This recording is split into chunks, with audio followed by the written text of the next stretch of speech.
Are you audible? Hello?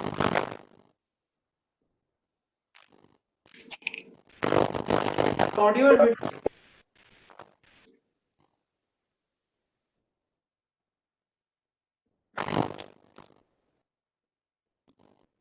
Hear the voice.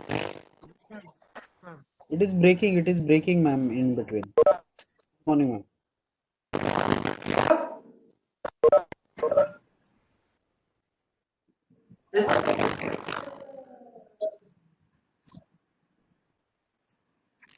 Sir?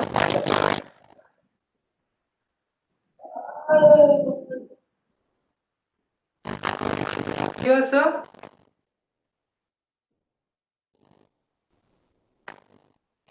Reply.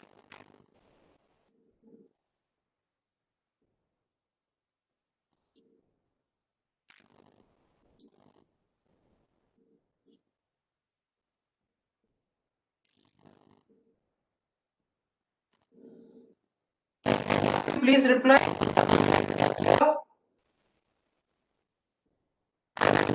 Please reply. Please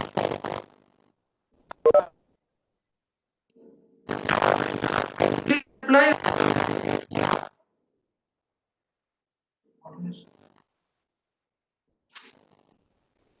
You speak. Oh, good morning.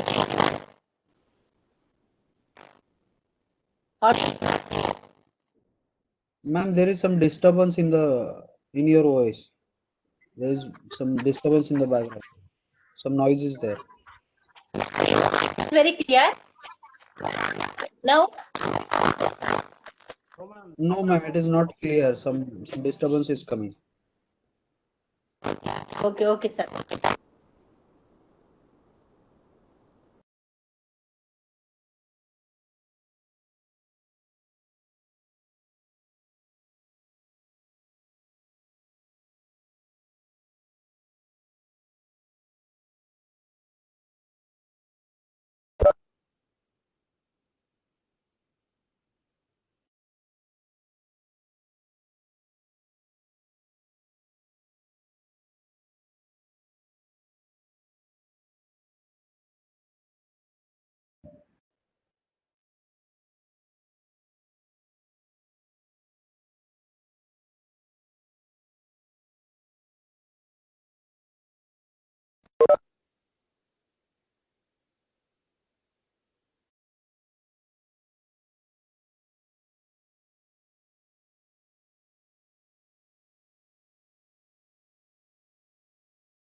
my voice?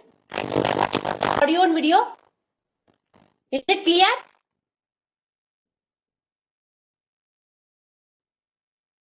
Please, session.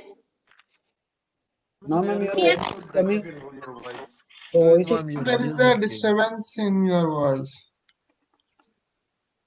Sir, okay, sir.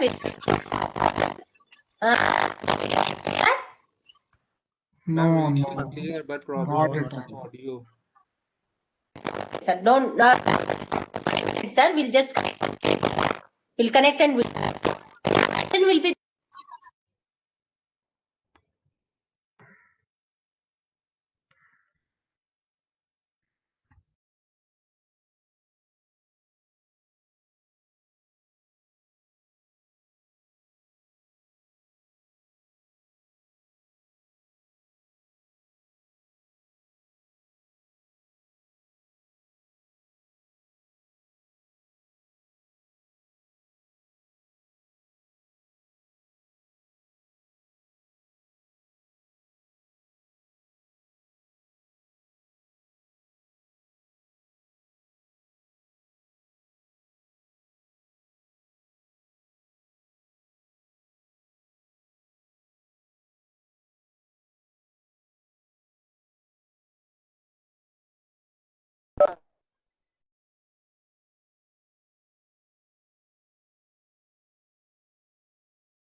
Sir, namaskaram. Sir, Continue, good morning, sir. Good morning. Can you see? Yes, sir, I yes. can see you, sir.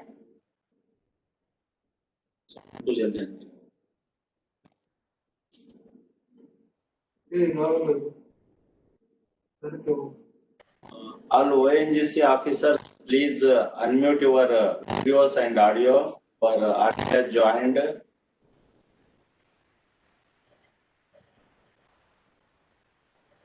Morning, sir. Morning, sir. Tagi sir, Tagi sir, namaskar. Good morning to all.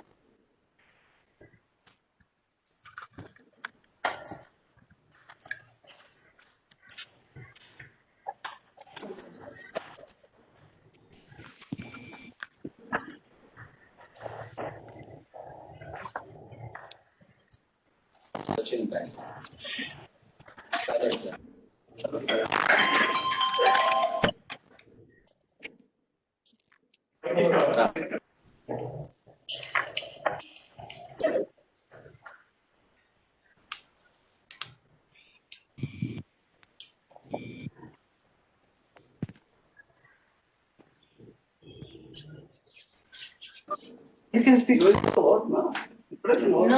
just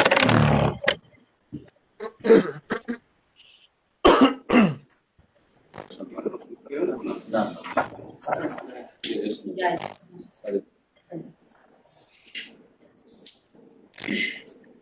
Start.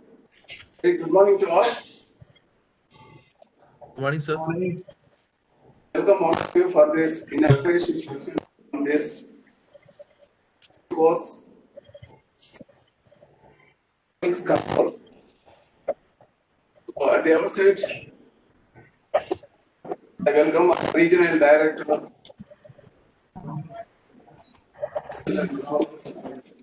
Welcome him, sir. Also, I welcome Mr. Tyaji. I also welcome our partners. So welcome our registered patients. Mr. Kumarvel, your voice is not clear.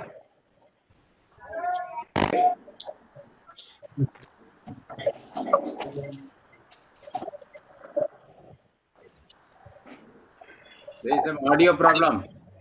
There is some audio problem.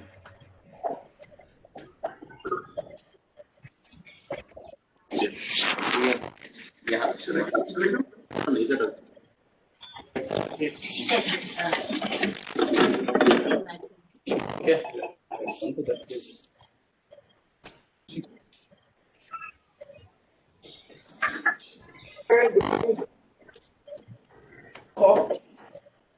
And sure, I extend a welcome to all of you. Am I audible now? Okay, sir? Am I audible? Yeah, slightly better.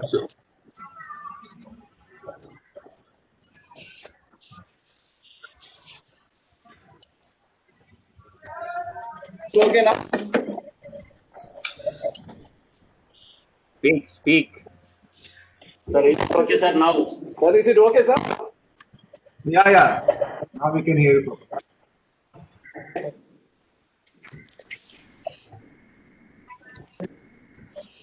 I welcome all of you for this inauguration session. Inauguration will be inaugurated by our beloved director of this institute, Mr. G.V. L.N. Rao, the regional director for skill development and entrepreneurship, Karnataka State, as well as Andhra Pradesh. So he is already given the portfolio for Tamil Nadu also. He is only 3 institutes of total South India. I welcome him for this inauguration session. I also welcome Satya, General Manager of ONGC, for this inauguration session. I extend a warm welcome to all the participants. Also, I welcome our office, Mr. Mahendran, Mr. Shobha Boy, faculty Shobha Boy. So this program is the 4th program we are conducting for ONGC. I thank ONGC for giving us the opportunity to conduct a program on online mode.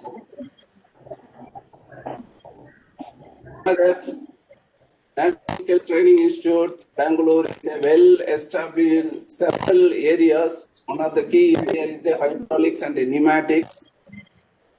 We have got very good training facilities here, par with any of these international training institutions. I hope you will enjoy the session. With this,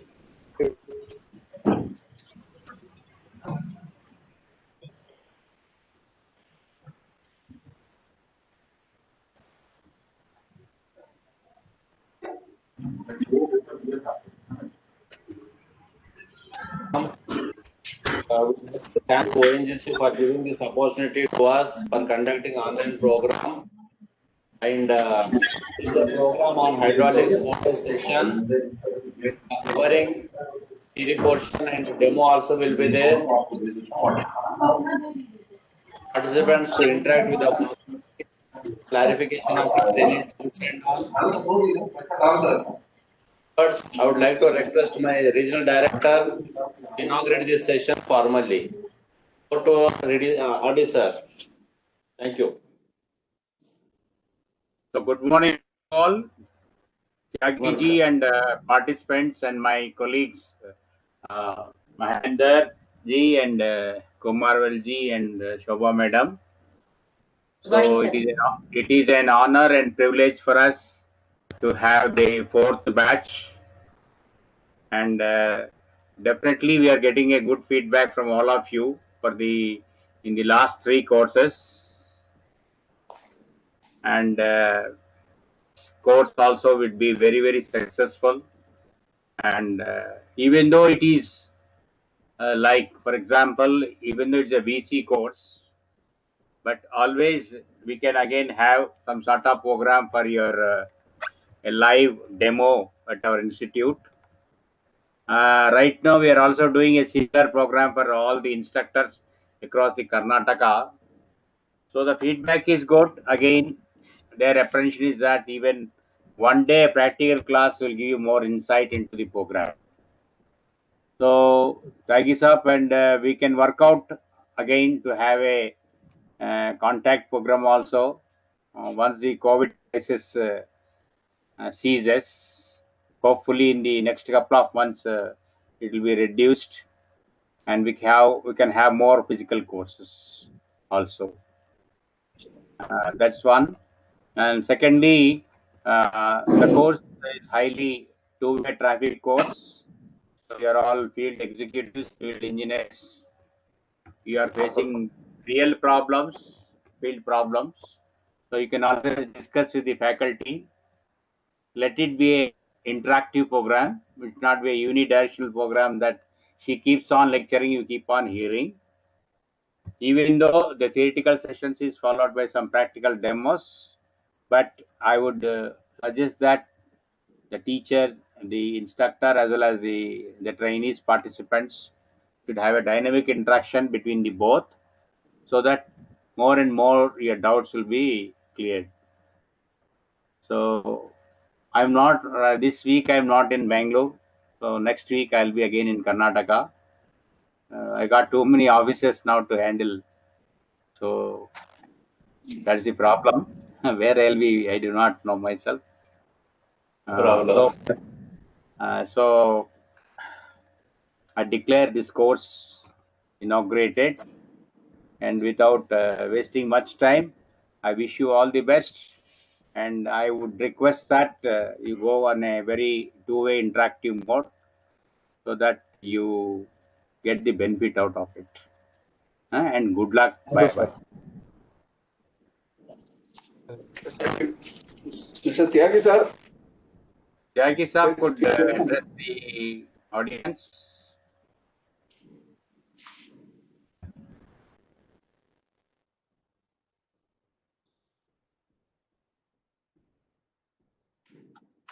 Yeah, Tyagi sir. Mic is off. Tyagi sir. Good morning, Mr. Rao, and esteemed faculty from NST Bengaluru, and my dear GTs. This is the fourth course we are conducting this year in online mode, and the second one for our graduate training batch. And Basic of hydraulics is a very important course for our graduate trainees. So we try to include this in our curriculum of 5 weeks duration. Specialization training impart to our graduate trainees. And as we very well know that we have certain limitations of online training. So practical portion is being missed by our participants, but it is being somehow compensated by the faculty by demonstrating the practicals to the trainees. But still, if they have any doubts, they can very well ask their doubts from the faculty. This is my very sincere request to you, because we have a limitation in this online mode. And as Mr. Rao has said, we'll be shortly switching on to classroom mode as soon as the situation improves. And I'm quite hopeful that with the vaccination program starting shortly, we'll be able to switch over to the classroom mode. And dear GTs, you are most welcome to attend these courses in the classroom mode. It will not be any limitation for you. But theoretical portion, which will be same, we should take this opportunity and try to improve your skills. Thank you. Thank you very much. Thank you, sir. Now I request Madam Subhabai to give a word of thanks. So welcome back again, sir. Thankful to our beloved RD sir and our staffs Mahendra sir and our Kumar Velu sir and ONGC sir, Tyagi sir. So we are welcoming back again for the session. I'm very thankful to all that they are given an opportunity to do the online training for hydraulic courses. Thank you. Thank you. Thank you, sir. Another few minutes, the session is going to start.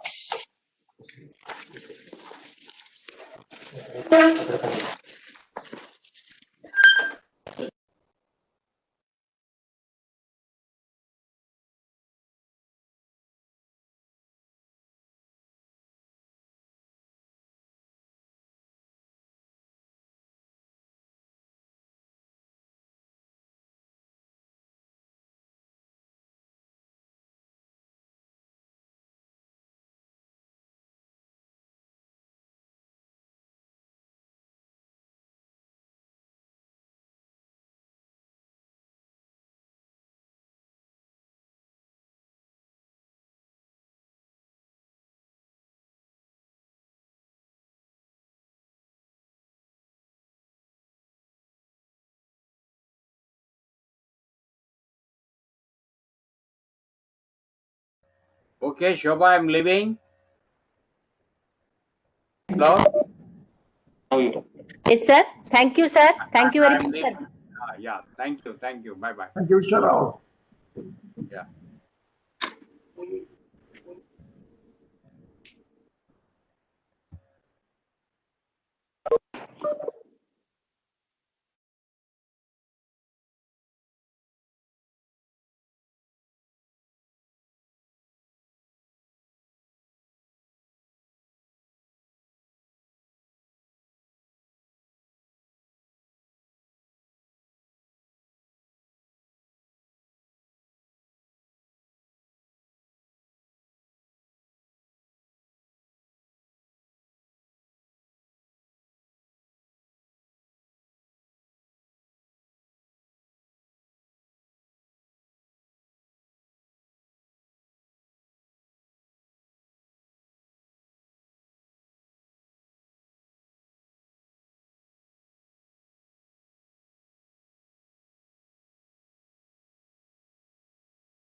sir?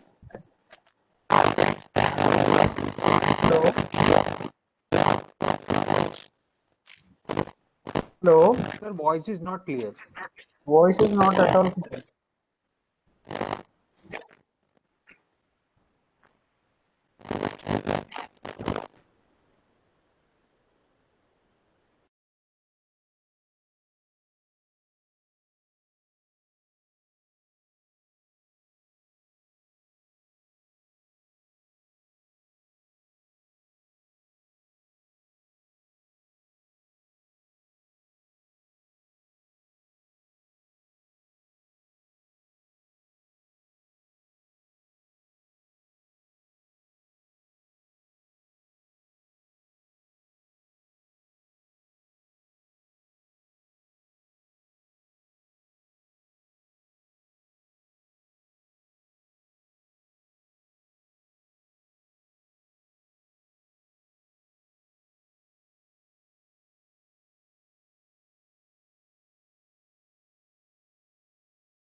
Is it clear?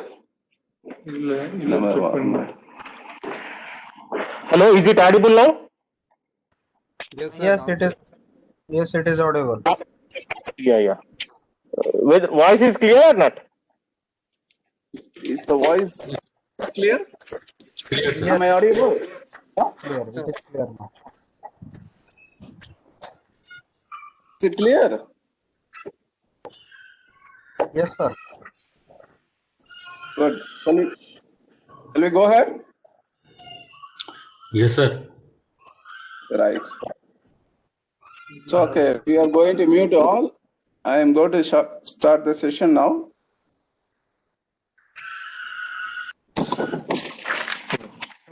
Okay.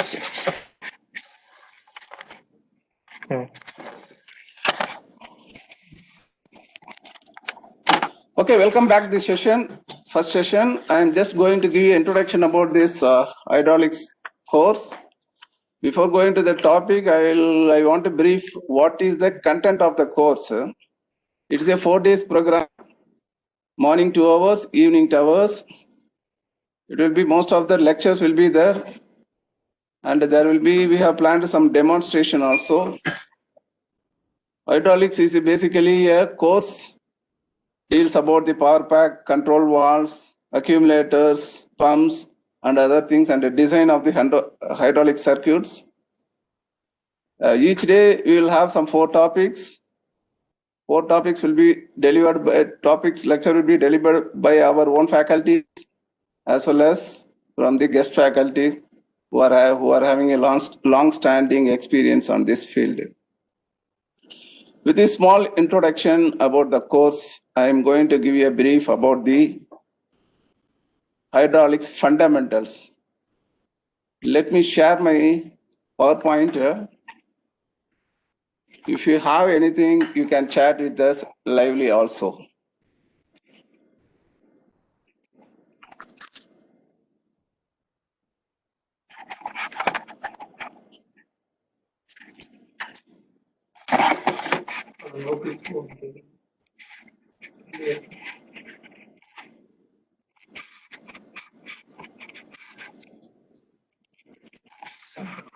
You can touch this arrow here.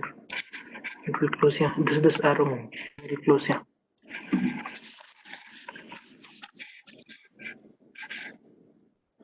It's okay, sir. Just tap on this one. It will. Okay.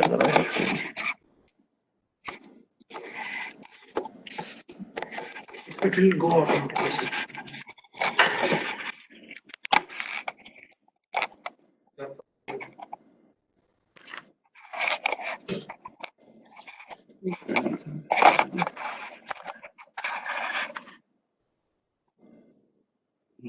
Right. Okay.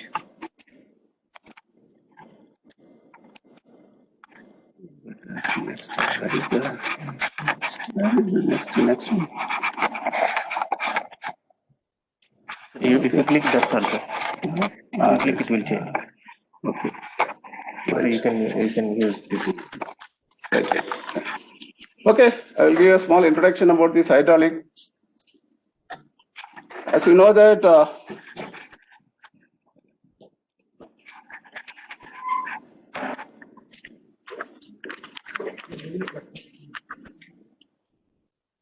all machines require some types of power sources and a way to transmit the power to point-to-point operations. So in the mechanized world, we need a power transmission is required, particularly mechanical power transmission is required. In the old civilization, one of the very basic, very important invention in the mankind is the wheels, circular wheels. Earlier, we used to travel by walk only. So the moment the first invention of circular wheel has derived, then we started making some movement on a platform. That is why we have developed here a lot of these automations, automatic automobile movements. The method of, for movement of this, some power is required. The power is generated in 3 or 4 forms. One of the main form is the mechanical power generations. You know about the IC engines, diesel engines, petrol engines. Okay. So that creates a mechanical movement for train, buses, all those things, even aircraft also. The second one is movement, basic requirement is the electrical requirement is there. So this is by electrical way of using the power, we used to transmit the power. Let us say about the motors and the generators, these things. The third method of transmitting power is the fluid power transmission. Okay. So fluid power engineering, normally we used to say it, or fluid technology. So these are all the subjects you might have studied in your mechanical engineering period. We are going to discuss about the fluid power in this 4-day session. So mechanical, electrical, and all, thermal, electrical, and all, we might have studied in your knowledge, but our course is confined with the fluid power. So fluid power is the method of using the pressurized fluid to transmit the energy. So the fluid power, if you are using a liquid, it is called a hydraulic system. If you use a air, it is called a pneumatic system.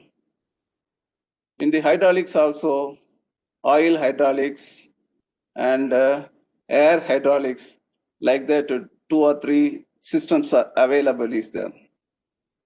So liquid or gas is referred as a fluid medium. In general, fluid power engineering is a common word, common name, common subject name, and we are using the medium, either it is a liquid or gas. If you use a liquid, it is called a hydraulic system. If you use a air, it is called a pneumatic system. So the word hydraulics, now this course is confined to hydraulics. The word hydraulics generally refers to power produced by moving the liquids. Modern hydraulics is defined as the use of confined liquid to transmit power, multiply force, and produce a motion. So what is the necessity of transmitting a power? Final end output is we have to move some object. Either it may be a vehicle or human or something. So for that, a power transmission is required. For transmission of the power, we are using either a air or hydraulics. So if you use a liquids, it is called a hydraulics. So there is a distinguished difference using of air and liquid. Hydraulic systems are commonly used where mechanisms require a large force and precise control. Okay. So you need lift heavy loads. Then preferably we have to go for a hydraulic system only, which is not possible with the pneumatic systems. For example, vehicle power steering, brakes, hydraulic jacks, heavy earth equipments, wherever you have to involve a heavy weight to be moved from one place to other. For that, normally we are using the hydraulic systems. If it is lighter, then we are going for a pneumatic system.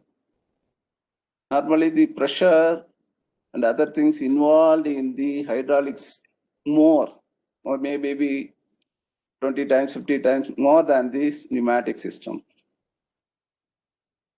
If you see that where these hydraulic systems are useful, you name any engineering field, whether it is aeronautics or defense or manufacturing or transport or civil constructions or any process industries, you name any of these branches of engineering.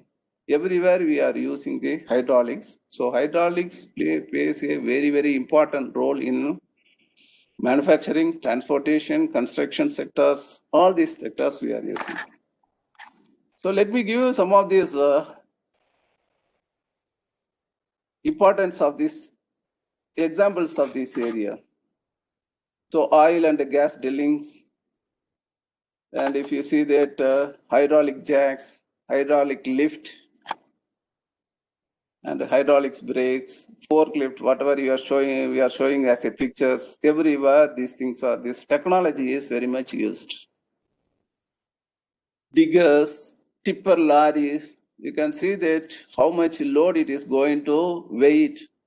So everything is just moved by a small cylinders, maybe of 100 mm or 200 mm diameter cylinders, which is going to lift that heavy loads. Okay. These are all practically visualizing every day on these your roadsides. This basic technology behind this is the hydraulics is very much useful. Here, one thing I will come back.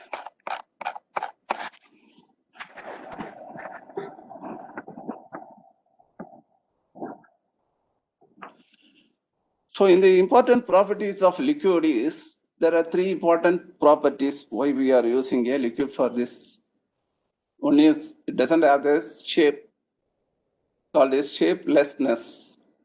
Liquids have no neutral form. Wherever it is occupying, it takes that shape. Conform to a shape of the container. And it is easily transferred through piping from one location to other locations. And it is highly incompressible. So they are essentially incompressible medium, so that the power transmission will be of 100% is possible with this liquid medium. Whereas if you compare with the pneumatics, it is a compressible. May not be possible. And the transmission force transmitted is equally and undiminished. Every section will get the same force. That is important of this items. Now let us come to this. Just we will have a small insight. We are not going to discuss too much on this. We will have a small insights about how this system is working. So we are going to discuss on all these component of the systems, each and every session in the coming 4 days. Our faculties, our guest faculties will elaborately discuss about this. In the introduction session, we will see how it is working. For example, if we take a hydraulic systems, we are using every day in our buses and cars. Okay.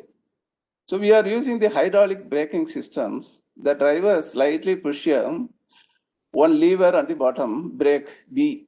Okay, what happens actually here in the hydraulic brake? Earlier we used to have the manual braking system. It comprises of levers. Levers will be connected with the fulcrums. So it's all having the different leverage advantage. Okay, leverage advantage. This lever one after another will act upon it and it applies the brake on the wheels. Now we have a hydraulic braking system. In this, when you press the pedal, what happens here? There will be a master cylinder will be there. Inside there is a piston will be there. The piston will be moved from that master cylinder. The liquid will be passed on to each and every wheel, probably all the 4 wheels. Okay. So there will be a caliber will be available on the 4 wheels. The liquid is instantaneously, immediately passed on to this, and the pressure forces the brake pads against the brake rotator. Okay. The pressure applied in your leg is transferred to all the wheels simultaneously. So this is one of the best example of a Pascal law. Okay, that we are going to see. So instantaneously the liquids move to all the brake shoes. The brake shoe pushes on this rotator that is called the wheel, and it can be slowed down or it can be stopped immediately. So this is one of the best example we are using every day in our life.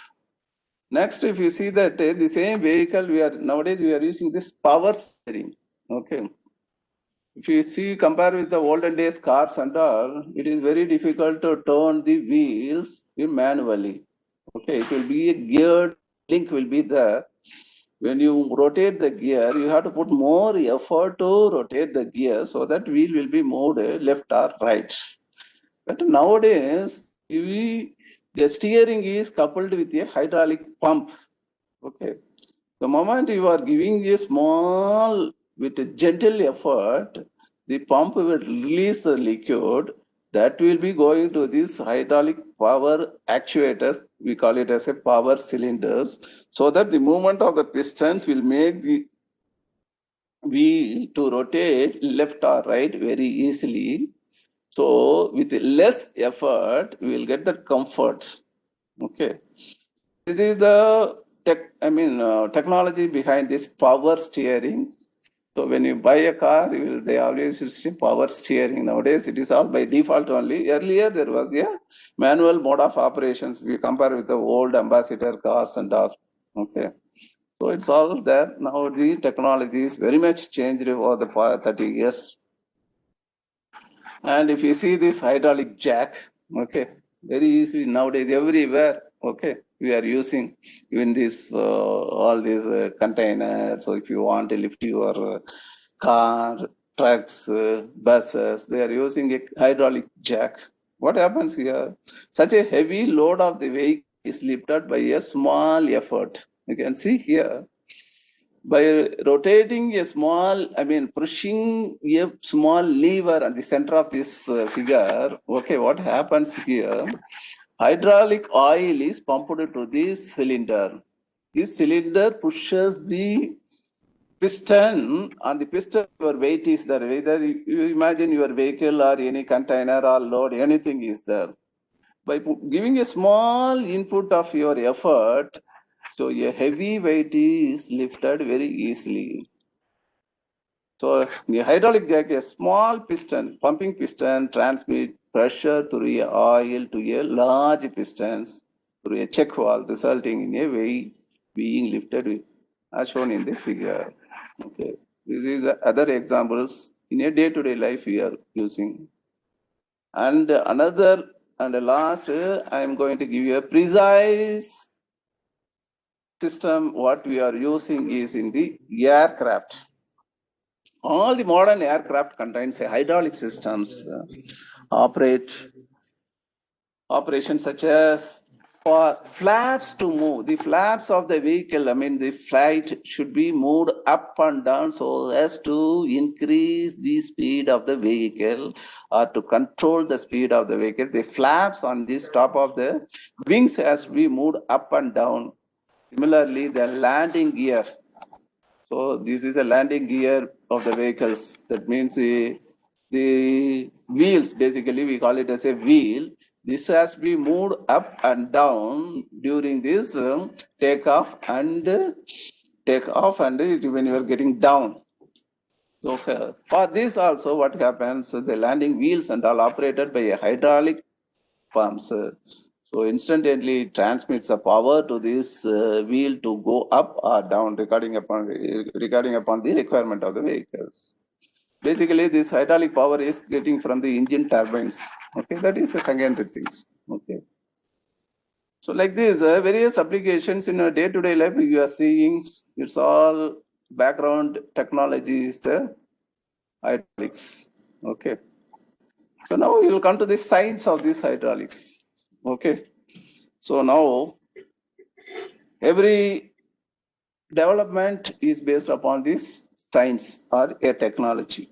Here, this is a very old technology. We call it as a science-based. Well established science is behind this hydraulics. So how it is working? We'll come to this theory portion. Hydraulic system operates in a defined relationship in area, force, and pressure. Okay. These are all the three important parameters by which we are calculating how much load is required, how much load we can able to lift it, how much liquid is clear, what kind of viscosity is required. Everything is we are depending on this, only the three parameters: area, force into pressure. Laws have been established to explain the behavior of the hydraulic systems. Hydraulic system uses the ability of fluid to distribute the applied force to a desired location. Okay. So now, very important here is the force. The force applied on an area of an enclosed liquid, a pressure is produced as shown here. Okay, there are pressure, force, and area. So for everything here, pressure is required. Pressure is a distribution of a given force over a certain area. Okay. So if this is a particular area on which if I go on increase a load, Load can be called as a force also here, conveniently. What happens here?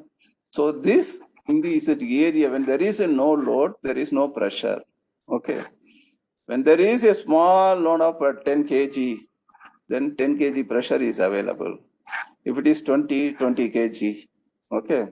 So pressure is force divided by area, okay.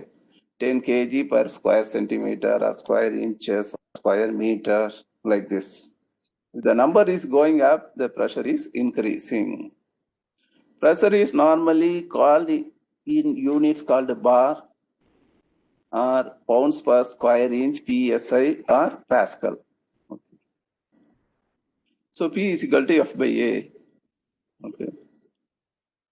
So force is, we can say in a different terms according to the American terminology or British terminology or SI system international. So we have a different way in which we express this force. One of the method is in Pascal. So Pascal is called 1 Newton per meter square is 1 Pascal.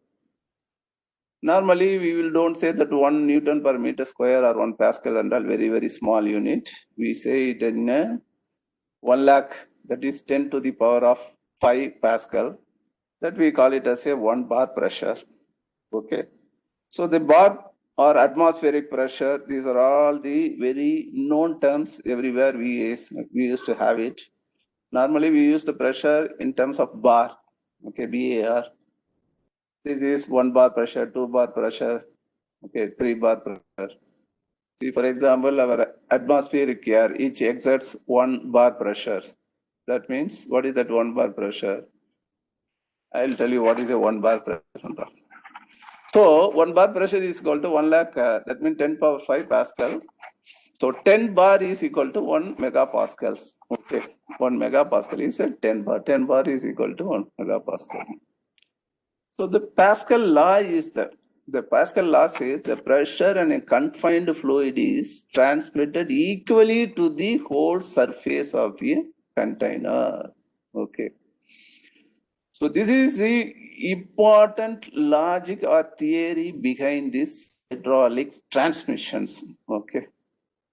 If 1-to-1 is difficult, 1-to-several is very, very important. For example, in mechanical, 1-to-1 action is there. One gear is engaged, mean it will engage with one more gear tooth only. But here, if you give a pressure on one pressure, it will be exerted on these several points. Okay. You can see here, if you press in a cylinder, if you pressurize a medium, either liquid or gas, what happens? The pressure is applied uniformly throughout all the surface. Okay. So the entire volume of the cylinder is equally distributed. That is the essence of this Pascal law. So when force F is exerted on area A in closed liquid, pressure P is produced. The same pressure applies to every point of the closed system as shown in figure. Okay. So if you see this periphery of a cylinder, this is a cylinder we are meaning here. So in all these things, surrounding area, top area, body area, the pressure is equally applied. Okay. So that is why the efficiency of this system is more. Okay, efficiency of the system, hydraulic system is more because of this theory. But whereas if you just imagine a gear, 2 gears are engaging.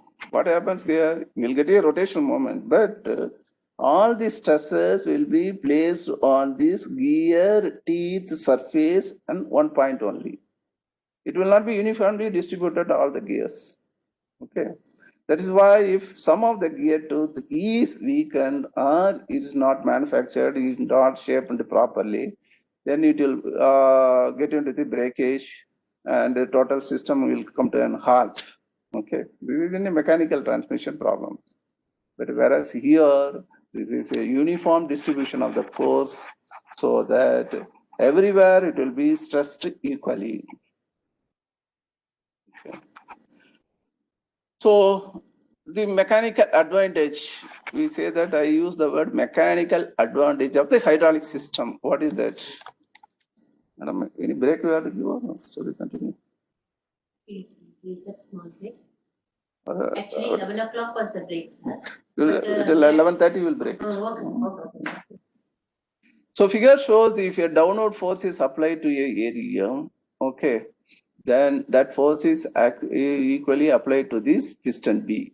Okay, for example, if you give a pressure to this small area cross section of A1, so that pressure, the pressure is developed to on this bigger area A2 equally.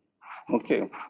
So maybe the displacement may be small. There will be a variation in the displacement. If you the displacement, the piston A area may be higher. This displacement in the piston B may be lesser because of the area of the cross section. But the pressure applied is uniformly transmitted to this piston 2.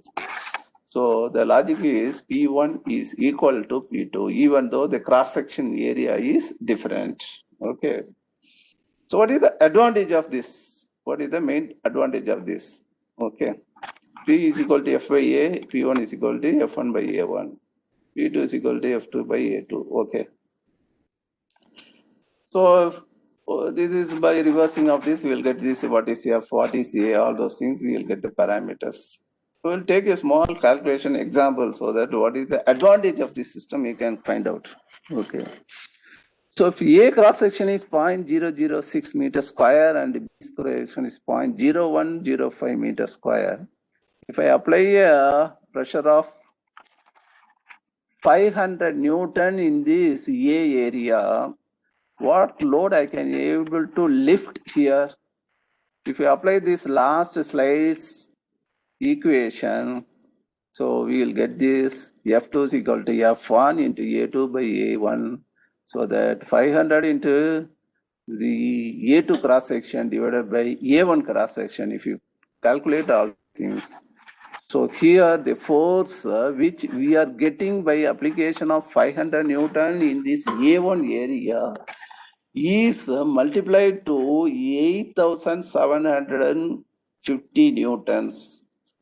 Almost it is 9 times, 8 times, 9 times. Here higher load can be lifted here. Suppose if I am applying a force of only 500 kg here. So I can able to lift a weight of 9,000 kg here approximately. Okay, here. So this is the biggest mechanical advantage of these systems. We call it as such a huge weight can be lifted by a small force. Okay. So this is the main theory behind these hydraulic systems. Okay. So if you understand this, this is a basic concept. Okay. That is why we are using this technology. We are using these systems in various areas. Now we are using the word absolute. Okay. I mean pressure. Okay. The pressure, when you read your textbook, there will be a 3 type of pressure will be there. One is the atmospheric pressure. The second one is a gauge pressure. Third one is a absolute pressure. What is the difference between these 3? Okay. So when you normally we used to say that ATM, atmospheric pressure. Okay.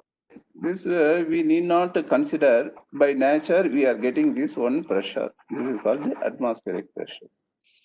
Normally, the atmospheric pressure is 1 kg per centimeter square, okay, or 1 bar, or 14.5 or 14.7 exactly psi.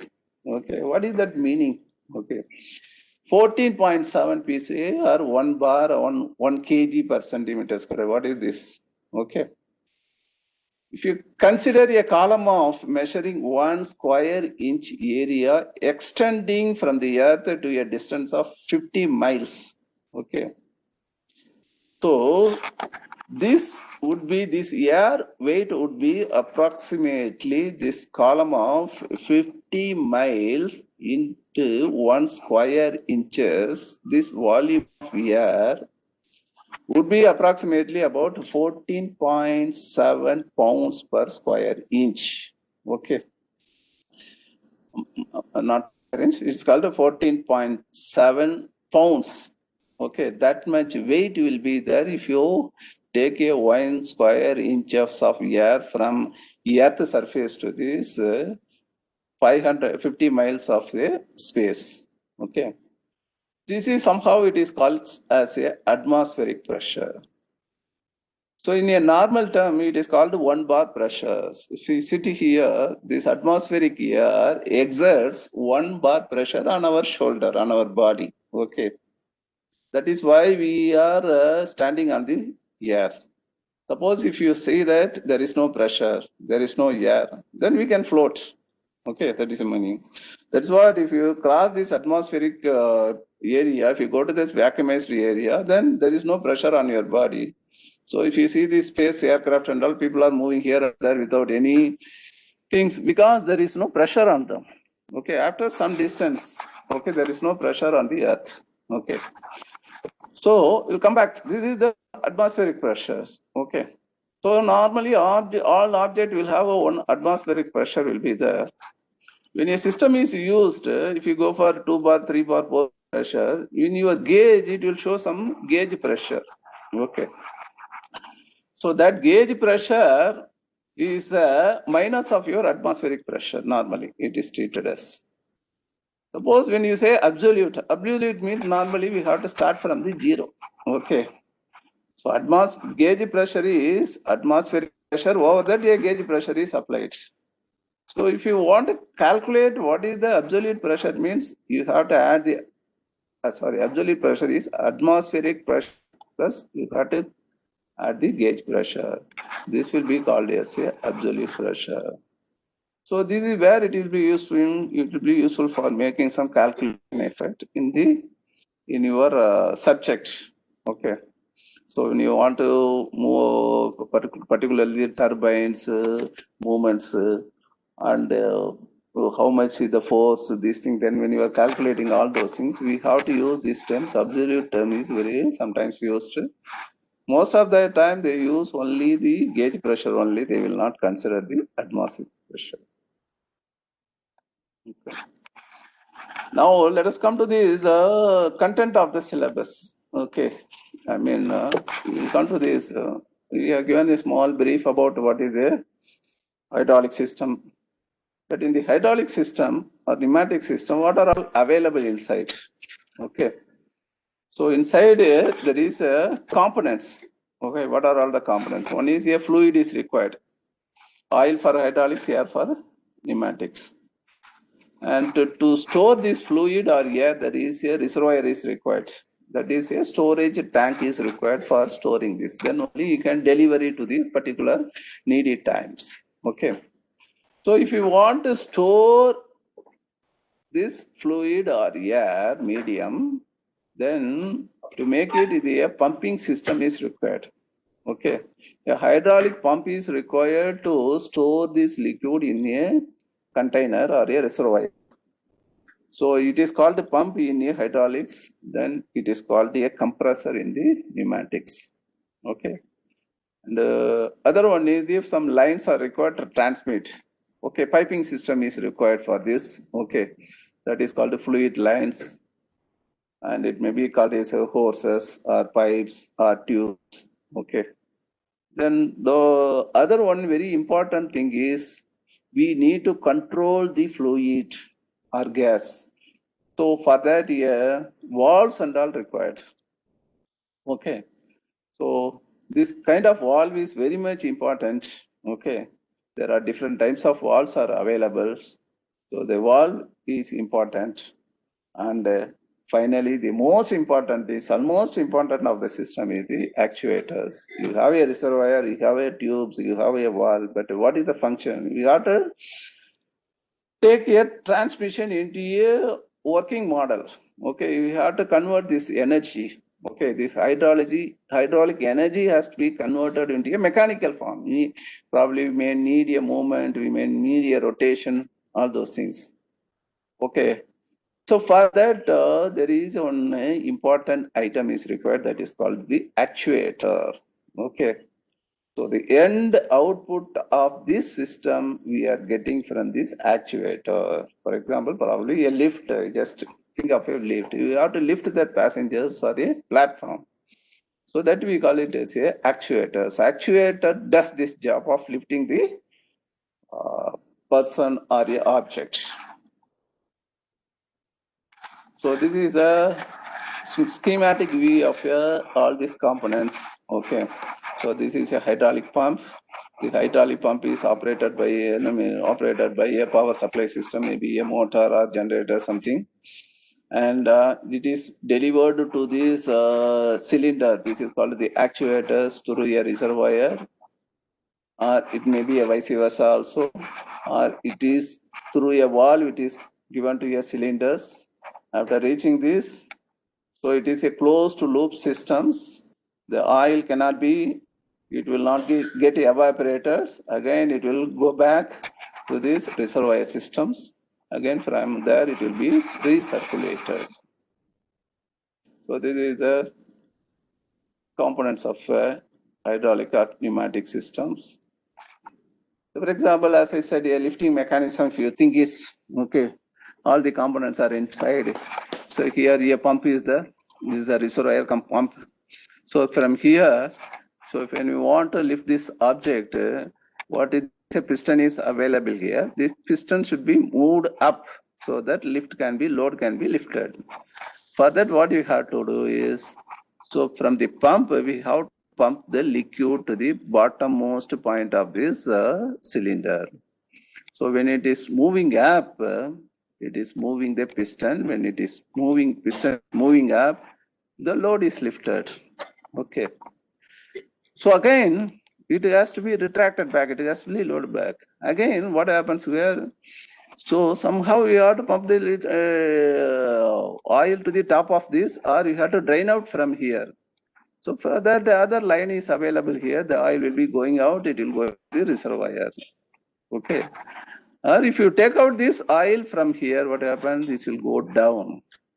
So this way, a lifting mechanism is working. Okay. So this is lifting, or this is a delifting with this unloading portion. This is a circuit for this unloading. This is circuit for loading. And what happens here? See, this loader lift should be kept in an ideal position for sometimes. There should not be any movement. Okay. So one is a loading moment, ideal position, and unloading. Three important output is required from this system: loading, lifting it, and unloading, lifting down. And sometimes it should be stationary at one point of times. So all these taken care of these directional control valves. Okay. The control valve is very, very vital, important of these systems. So it is helping us to keep the item lifted, keep the item down, or it is in a stationary position. So in the subsequent classes, we will discuss about these hydraulic valves and other things. So basically, there are three types of valve: pressure control valve, flow valve, direction control valve. These all will be exclusively or detailedly, it will be discussed in the subsequent classes. And the more important thing is this how it is picturized, valves and all. Okay. So this diagrammatically how to represent these valves. See, here I am showing the cut sections of a valves and all, but how it will be there in these symbols. Hydraulic symbols is very, very important. Shobha, my madam, will be taking the classes on these hydraulic symbols and all. So I'm not going to discuss about all those things. As I said, there is a flow control valve, direction control valve. These are all the different type of valves are available. Okay. So finally, before closing this, I would like to give you a small pep talk about this final advantage of this system. Fluid power systems are simple, easy to operate, can be controlled accurately. This is when comparing with the other system, electrical or mechanical systems. Heavy loads can be operated very accurately in this fluid power system. Okay. And multiplication of various forces. Okay. So heavy loads, that's what, heavy loads can be lifted with a simple effort. That is called the multiplication of various forces. and the multiplication of controls. Okay. So this control, okay. If you see, if you take the examples of a CNC machines, CNC machine will have a 3-axis, 5-axis, 6-axis, 7-axis, 8-axis, like this. So at a single point time, we can control all the axes together. Okay. So if it is a mechanized movement, means we have to control by each and every axis individually. But multifunction for all the axes, for example, you take only a pair of 5 axis or 6 axis. All the axes can be simultaneously controlled by this hydraulic or pneumatic system very easily, which is not possible by a electrical drive or a mechanical means. And low speed torque, this is very important. Okay. Probably if you want to raise a very high weight, we need high torque. Okay. When you're using high torque, the speed of the system, mechanical system, will be more. But here, the high loads can be lifted easily with the low speeds. Okay. Low speeds and high torque is achievable in this hydraulic system. And the constant force on or torque, the torque will be of uniform. It will not get diminished while you are using the systems. And it is much, much economical comparing to other system. And a low weight to power ratio. This is a very, very important low weight to power ratio. Okay. So if you see the same weight in a mechanical system, the weight of the system will be more, probably IC engines or anything.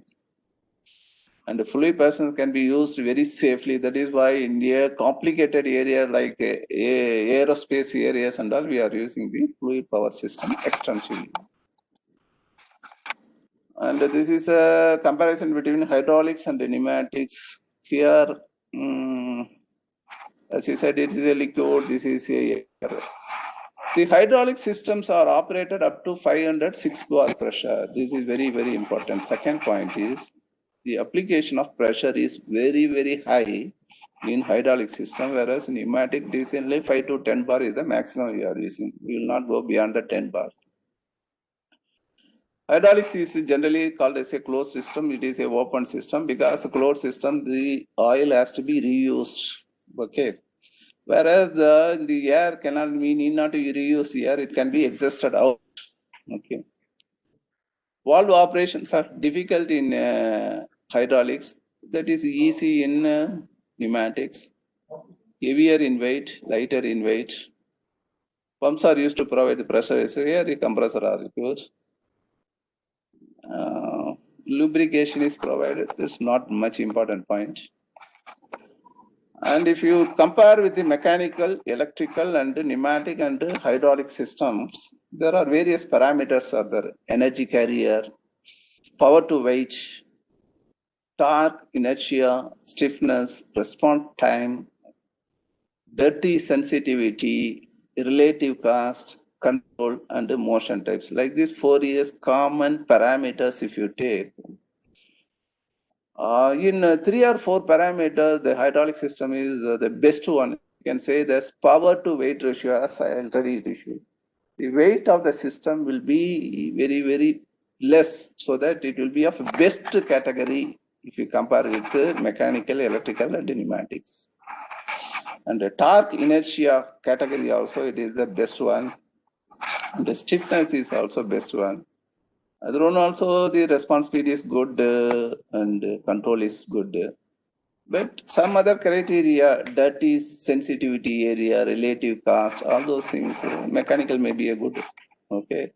There will be always a pros and cons on each and every systems. Here in this, I have explained about the 3 or 4 parameters. This is the best one, the best one, I can say that. 1 minute.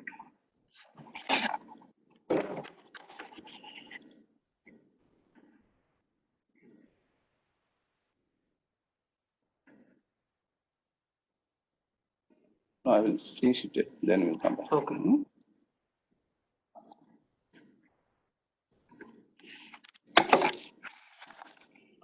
So now, coming to this, this is my last slides on this. overall industry. For example, I don't consider it as a hydraulics or pneumatics. Fluid power industry I consider is a overall industry. So in this industry, what is the scope in India? How it is developed? If you take all these points, it's at a managerial level. Somebody asked about which is the best one and all. I can say where we are using this hydraulics, pneumatics is now it is all going to the level of PLCs, microprocessor controlled. All those things are coming into the pictures. Okay, so all these add-on additions of all these items, where it is useful for this automation. Okay. So the world is moving from manual mode of operation to the automation. For example, if we take a robot, okay. So now by using the robot, we are eliminating the manual mode of operations. If you use a robot, the productivity is more, the product quality is more, finish is more. So many advantages are there. Similarly, plant automations, okay. So if you go on to see is any of the top car manufacturing industries, so it will be a big area where it will be of a very few manpower employees. For loading, unloading, clamping, everything we are using here, automated systems. Automation only is there. Okay. Like that, for automation behind this, the hydraulics, pneumatics is very much essential. This is the basic, basic building blocks of this automation industry. Okay, coupled with the PLCs, microprocessor, and other extra. So the whole world is automation. Now we are talking about the industry revolution, the fourth industry revolution, industry 4.0. In this, main concept is totally avoiding the manpower. Okay. So in that way of manufacturing, where India stands, okay. So for example, if you compare the China, the automation, if China, we are in the level of 1/10 of this China productions. Okay. If you compare it to German and all, it is much higher than. Okay. So in automation industry, we are very much lagging. That means the lagging is other way of expression that we have to develop in this area. A quantum jump is required. Okay.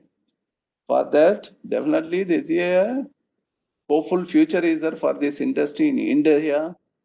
And in the past 3 decades, 30 years, increasing emphasis of automation, quality control, safety, and other efficient and green energy systems, fluid power technologies expand like anything in India.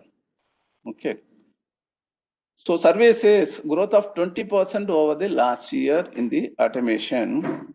And there is about 5,000 to 10,000 crores of money is involved in this industries. There are n number of companies who are coming in this area for automation purpose. Okay. So it is not a small area. It is having a wide exponential growth in the market. Okay. Either it is a hydraulics or pneumatics. So it's a very good area. The market is sizably industry in segment in India. Okay. So with this small introduction, I thank you all for patiently listening this program, my talk. And in the subsequent classes, we are going to discuss exclusively on this hydraulics, what are all the content. Okay. Madam Shobha Bhai will take over the classes after a small break of 10 to 15 minutes, tea break. Okay. Thank you. If any queries is there, we will answer.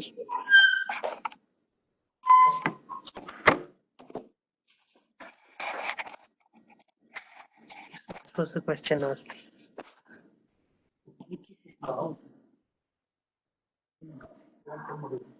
Which system is better in terms of efficiency? Depends upon the wherever where the application, no maintenance and the capital cost.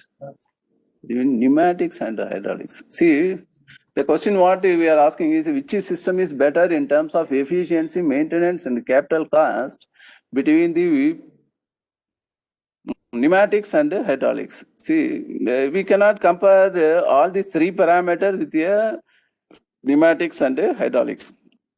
See, each and every parameters will have separately we have to analyze. For example, cost, capital cost. Capital cost of hydraulics slightly more than these pneumatics. Okay, efficiency of the system is hydraulics better than the pneumatics. Okay, maintenance wise, pneumatics better than the hydraulics. Okay, maintenance of pneumatics is much easier than hydraulics. Okay, so we each and you can compare. I will share this PPT with you. You can see that for each and every parameters you can see here. You cannot say that. You cannot say for all the parameters one is best. Okay. For example, dirt sensitivity area, mechanical system is much better than any of your hydraulics or pneumatics. Okay. Relatively, cost of the equipment in the mechanical instrument because of this, all the materials, everything is coming down here. So that is best. Okay. So each and every parameter, you ask for three parameters, each and parameters separately we have to analyze. Okay, combinedly it is difficult to say. Okay. For example, if you see the pressure, okay, if your working pressure is very high, then obviously you have to go for hydraulic system only. You cannot use the pneumatic systems. Okay, thank you. Any other questions? Otherwise, I will wind up the session now. Okay, let us go for a small break. Then we will assemble exactly after 15 minutes. That is 12 o'clock. Okay. Yes, madam.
So welcome back to the session. Now I am just revising the whatever the sir has taken, and just revising for some 10 minutes, and I will go back to your some actuators where we are going for this. What are the types of cross sections? How the actuator will there? Then I will start again in the afternoon session with the symbols, and symbols are very important, and the walls and their cross sections functions. Later on we can.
Ma'am, there is a lot of disturbance from your end.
Sir, welcome back. Can you hear me? Please answer to this. Yes, ma'am. Okay, sir. Okay, sir. Okay, sir. I'll continue the thing. Yes, sir. Yes, sir. Yes, sir. Now I'll just revise the thing once again. Then I'll go back to the thing.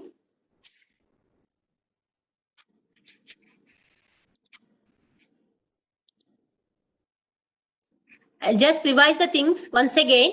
And now we'll go back to our actual system, hydraulic systems, which contains 3 blocks. We are controlling to the things, control systems and power source, control system and actuators.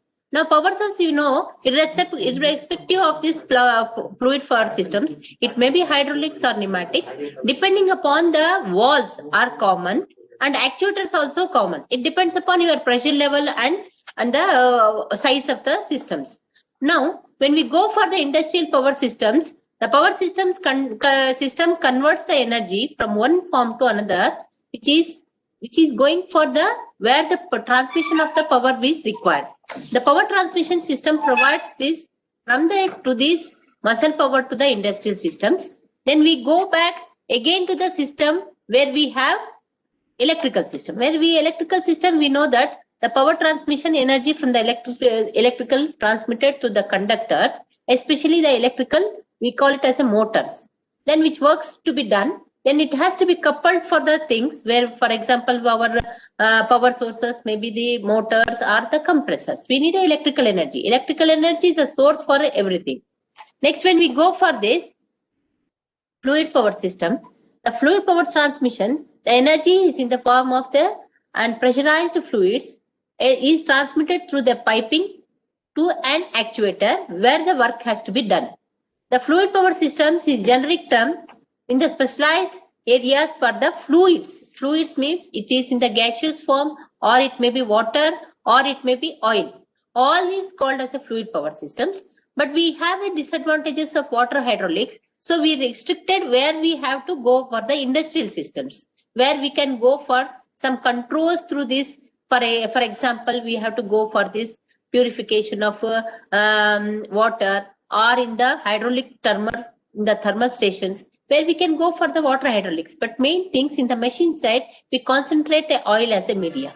Hydraulic system works on the high pressure system where the pneumatic is the low power system. That is the major things, which is the differences where we go for the higher pressures and low pressures. One more thing is the main difference is here when the pneumatic systems we take a air, we'll compress it, we'll work and we'll leave it to the atmosphere. That is called an open loop system. In hydraulics, when we take as oils with a different viscosities, we'll take through these systems and it will be again, it will after doing the work, it will again it is come back to this within closed loop system. Again, the same oil will be using for the same items. After some time, when it is having a lifespan, then it will be discarded. Like that, it is called as a closed loop systems. Hydraulic component is made up of a strong materials and precision manufacturing. In pneumatic things are made from the comparatively cheaper material and cheaper manufacturing. Then we'll go for the low applications like clipping, clamping, pushing the job, everything with the low pressures. Thus, that categorized under the pneumatic systems. Now, fluid power systems is especially suitable for the systems that requires a high speed and also very, very important is linear motion. It will go further with the high speed of the linear motion or very smoothly for the positioning and controlling of the heavy loads. That is why we categorized the applications depending upon the systems. Now we have to see that advantages of pneumatics is enormously in the food processing industries where hygienic conditions is very, very much required. Nowadays, when we go for the food processing like a milk dairy or for the food processing sessions or whatever the things where we need the less maintenance and very hygienic conditions and very easily can be go for the first setup where the cost of the things are very less compared to the hydraulics. In comparing to the new other side, when we go for the heavy loads, as sir told, it depending upon the applications and pressure levels, we categorize according to the pneumatic and hydraulics. Now, when we go for these high loads, we have to definitely go for this hydraulic systems. Now, when we go for pneumatic system, I told you that here is the my media and power transmission energy from the compressed to air to the transmitting to the hose pipes or to an actuator.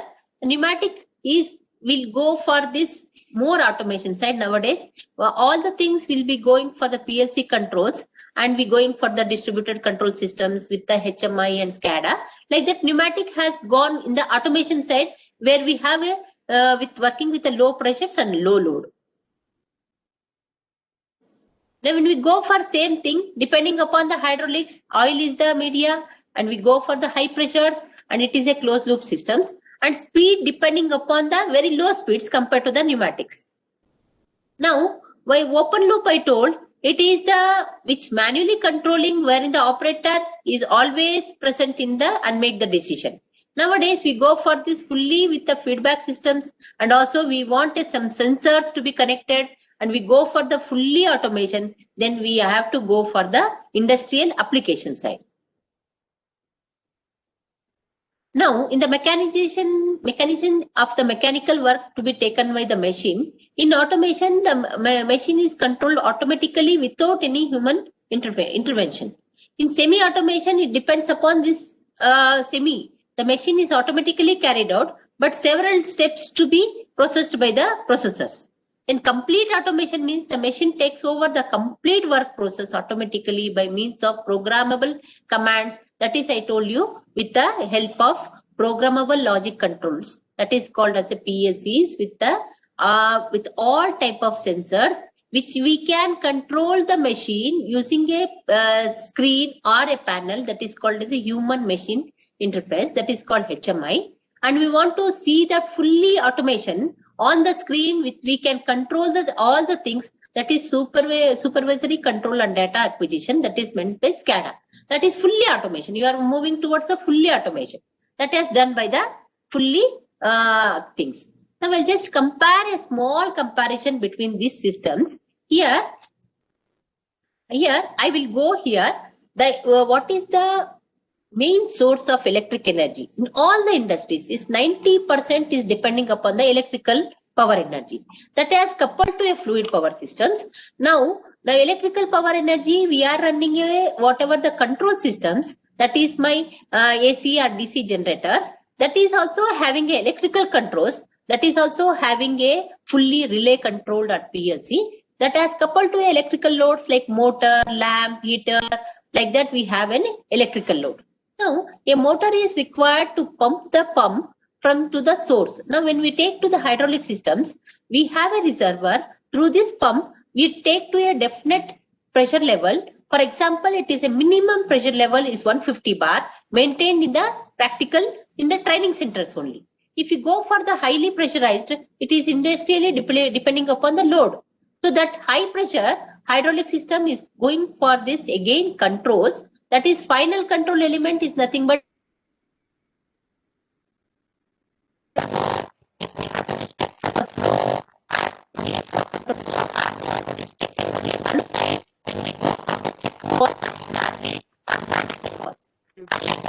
Again, same problem occurred.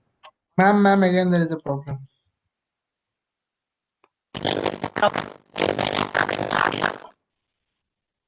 No, ma'am, no, it is like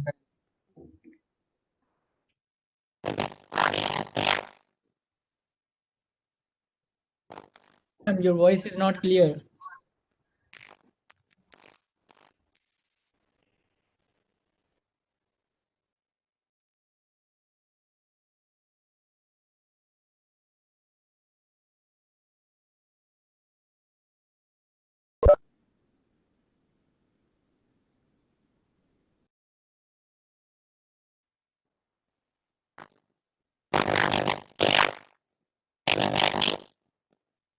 No, ma'am.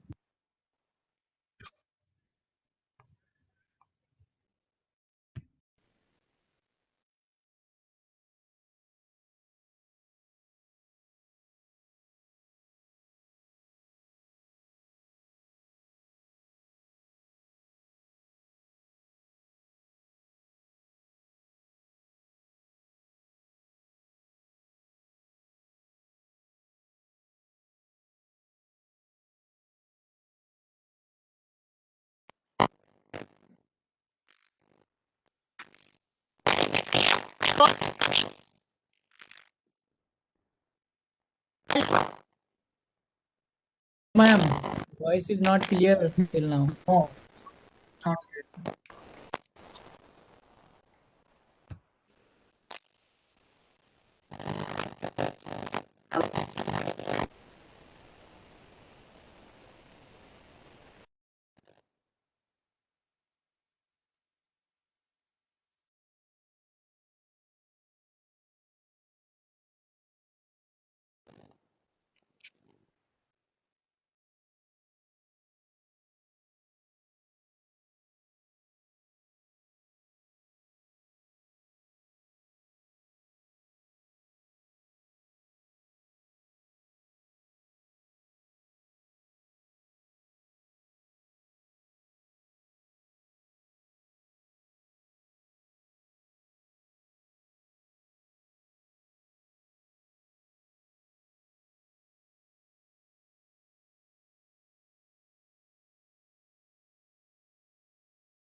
Can you hear me, sir?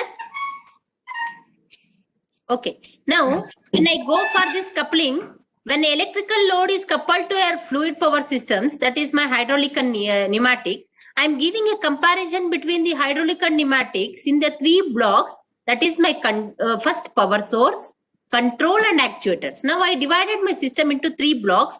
That is my source, control and actuators. The common is both are common. Only the two differences I told you in the beginning only. The first you have to consider the pressure level, open loop system or closed loop system.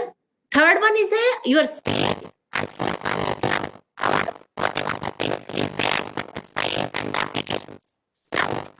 Ma'am, there is a disturbance again. There is a disturbance again.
Hello, welcome back. I hope you are hearing my voice.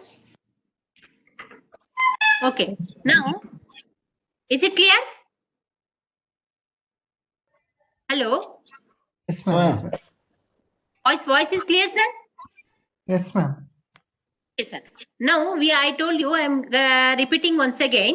Whatever the system we have for fluid power systems, we are divided into 3 blocks.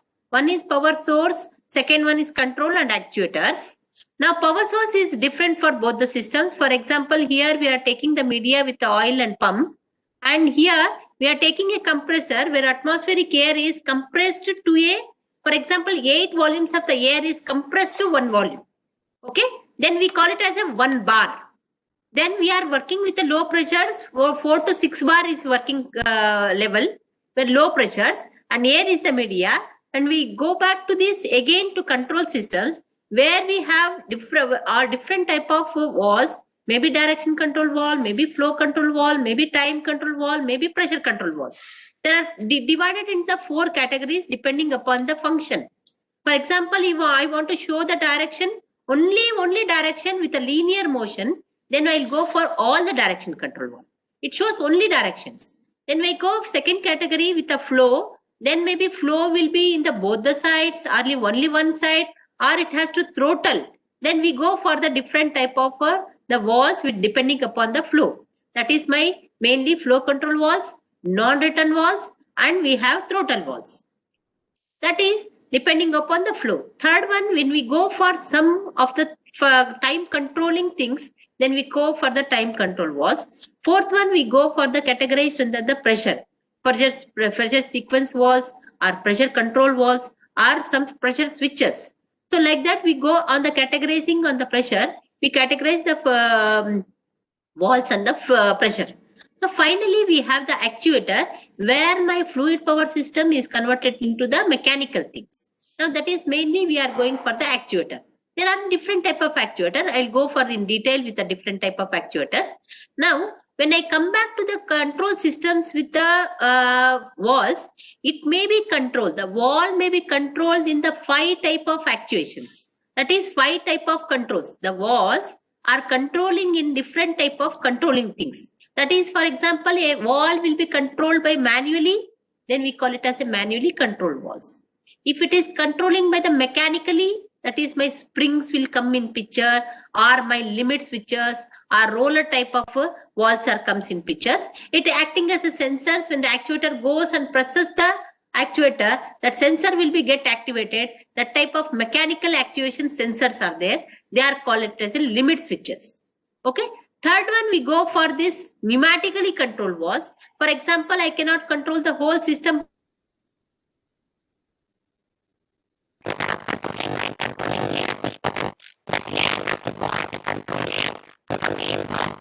Document started again.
Large training. Okay, I'll go back to this. Some of the audio is clear. I was explaining control systems. The valves can be controlled in the 5 types. That is manually, mechanically, pneumatically, hydraulically, or we go for this fully automation with the programmable logic controls. That is first manually if I control, we have all type of toggle switches, push buttons, detain switches like that. Second thing, when we go for the mechanical valves, there will be a spring loaded or it may be having a limit switch. Limit switch means it is having a mechanical actuation. Wherever we go for the actuator, will we go and process that roller type, then we'll get a signals from the for the new final control valves. There we call it as a spring loaded or which we go for the limit switches. Third one, we go for pneumatically controlled valves, where when we go for the first sensors or with the manually or with the sensors, it goes as a signal to the pneumatic valves, then it will get actuated. That type of controls is called pneumatically actuated valves. Then finally, we'll go for this pneumatically or hydraulically, or we go relay control, which is having a electro-pneumatics and electro-hydraulic part, where we are including the electricity to control our valves, that they are called it as a solenoid valves. The solenoid valves are same type of valves, which we go for more automation and controls. We need electricity to come in between with the controls that comes under the proximity sensors, solenoid valves, which we are connecting the relay coils, which we go for the more contacts.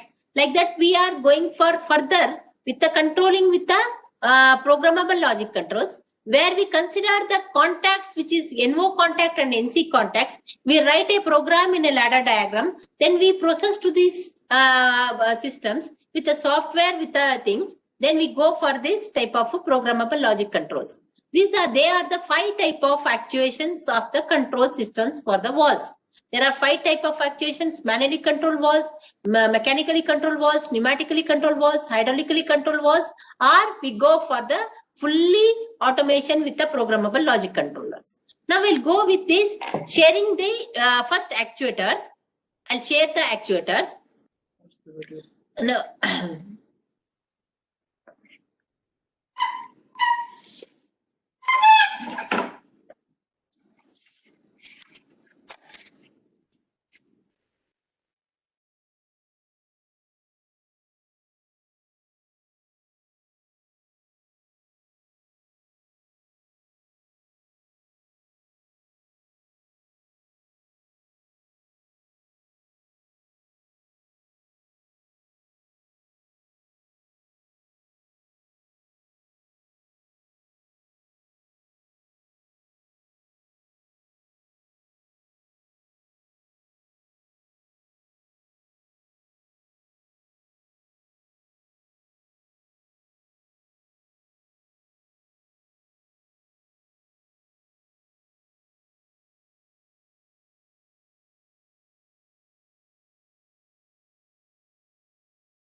Ma'am, voice not clear.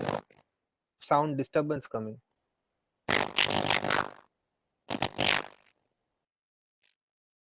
Oh, ma'am.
Hello, check.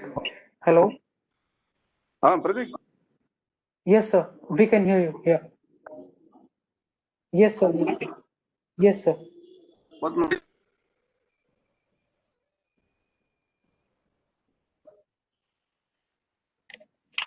Hello.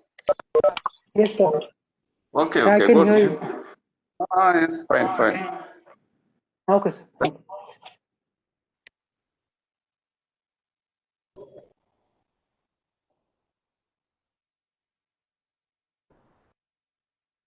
Okay, madam. Okay, madam. Coming down.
Hello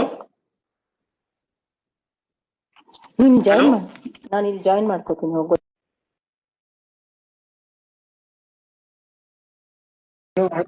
hello sir Kumaravel sir, is it audible sir? He is having lunch, I guess.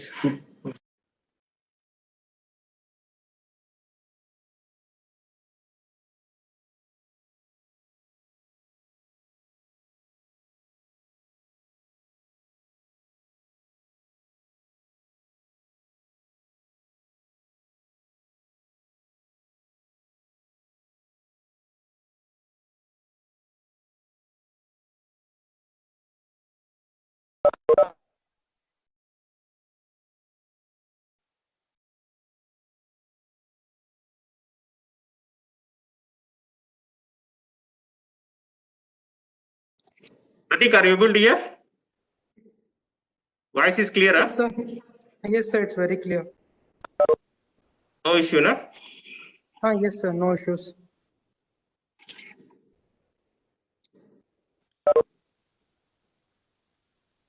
So that day you told me, sir, as the internet they start using, it will go down. That like that to the some point, other point we should give, I think, sir. Which one, madam? That day when they start working.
Hello, Mr. Anand, are you able to hear me?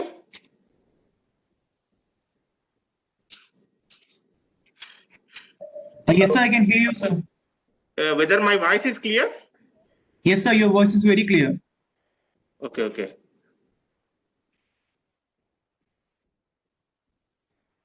Thank you, Anand.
Hello?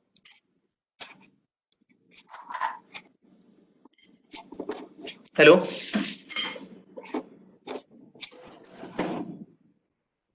Hello, Mr. Anand? Are you able to hear me?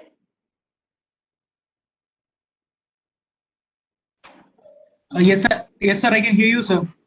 Yeah, whether my audio is clear, audio and video? Yes, sir. Both are clear, sir. Yeah, morning we had some little technical issue. Now I hope we have rectified that issue.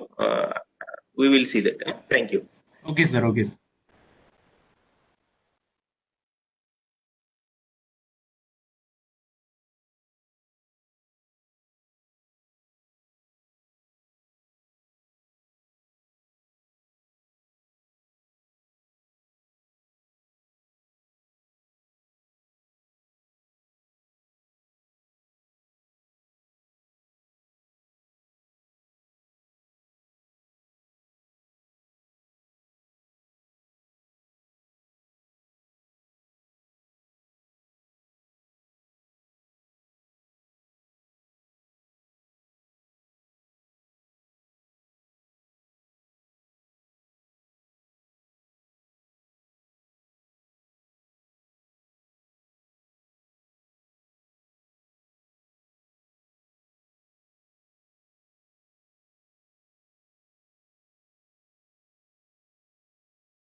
Full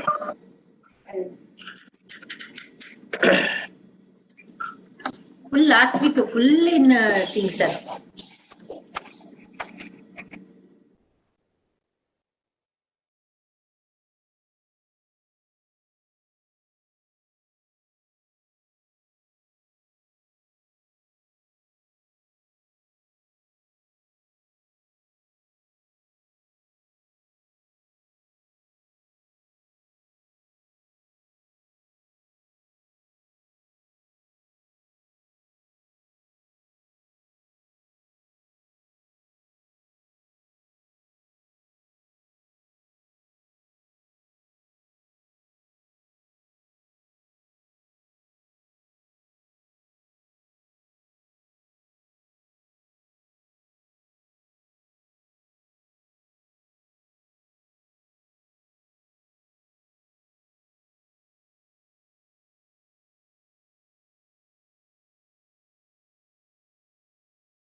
That you keep down, minimize that window. Keep, because, Talk to them, then play the video. Hello, welcome back again. I'll start with the actuators and their cross section and functions. After that we are doing that, then we'll again go back to this symbolical representation of actuators. Now I'll start with the animations. Can you hear, sir? Any audio problem? No problem. Hello? Okay. No problem, no? No, ma'am, everything is okay. Okay, now I'll start with a single acting cylinder. A single acting cylinder or single acting piston or cylinder, everything is same. Here we are showing that input air or whatever the oil, it is in the dark blue and output is showing with a light blue. When I start the animations, a single acting is a piston where red color shows the seals, an inbuilt spring is there.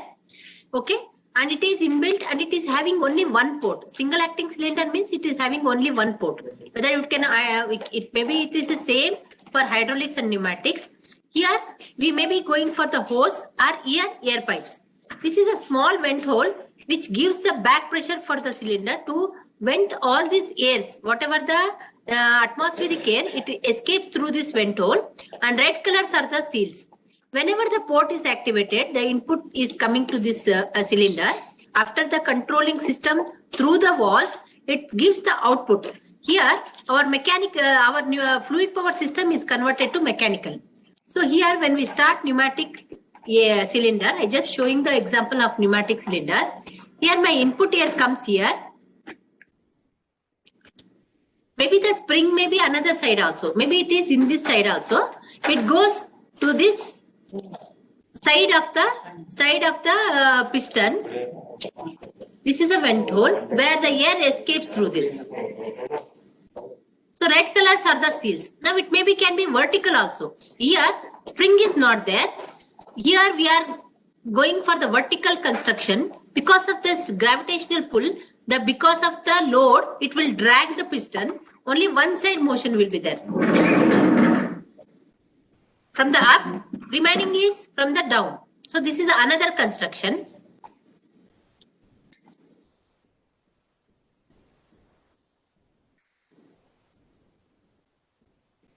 So like this, we can go for double acting also. Double acting cylinder is having the two ports. Two type of seals are occurring. Here we having for cushioning type, it should not bang the surface. So it is having four sides cushionings are there. Here this is called double acting cylinder. Both the input air and exhaust air will be continuously flowing into the controls. That is nothing but our valves. Here there is no spring loaded, or it is having 2 ports, and both the sides here will be changing its ports. For example, if I consider this is my A port and this is B port, when A port carries the input, then B port will be taking the exhaust part. So again the wall will changes its positions, it changes the ports. When this B will become now input, when the piston will be in the retracted position. That like that it will be continuously changing the ports from A to B. This work has done by the controlled, that is nothing but my walls. This is with the respect to the 4x2 wall or 5x2 wall. Next I am taking the symbols. You can understand how we can identify the walls, control systems of direction control walls, 2x2 walls, 3x2 walls, 4x2 and 5x2 with the different positions. For example, say wall may be having 2 position, a wall may be having 3 position, like that. Now I will show that again this is functioning of the double acting cylinder. And when I come back to this, you can see a small change in this actuator, that is my double acting cylinder. Here, for example, compared to my last slide, you have here a small extra portion of with a higher diameter. It is fitted on this other side of the piston, and this diametrically have a change up to here. Then the piston will be having lesser diagram here. To make this, it is a main intention that the rarer ends I have to control the speed of the cylinder. For example, if I connect a flow control valve outside the circuit, the flow control valve controls the flow and whole stroke length of the piston will be slowed down. I don't want to do this. I want to control the speed of the flow only in the rarer side. For this, we have an inbuilt cross-sectional change in the area of the cylinder, so that it has a intention that it will go and only in the rarer ends it controls the things. These are called variable cushioning type of cylinders. This is very essentially it is in the hydraulic section. Hydraulics is more advantageous in the precision control of the positions. For example, disadvantages of pneumatics is when I control the full direction control valve will opens and the cylinder moves in the full stroke. But you cannot precisely control the position in inch and inch. But in hydraulic system, this can be it can be used. You can control the speed and you can precisely adjust the distance of each into inch by inch. Like that, we can go more precisely in the hydraulic system. This is the one of the main difference between hydraulics and pneumatics. In hydraulics, you can go with the smooth functioning. In pneumatic, even though it is having some small change in the airflow, the piston moves more forward. It is not stopping wherever I required place. It will go further. This is the disadvantages of pneumatics. Now I am showing here working function of variably cushioning type of cylinders. You can see here.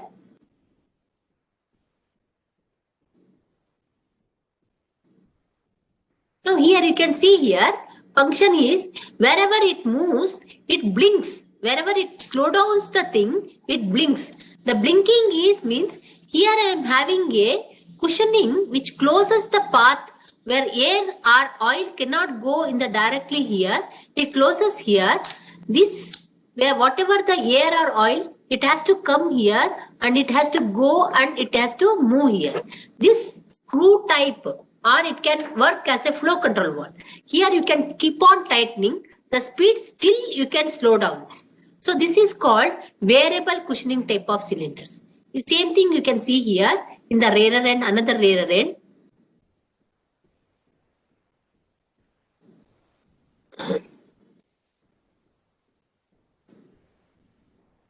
See blinking. Here it blinks, and blinks means it started the where the area starts coming in this portion, that flow will be changed and this will block this flow and it has to come through this screw type of cushioning type of cylinders.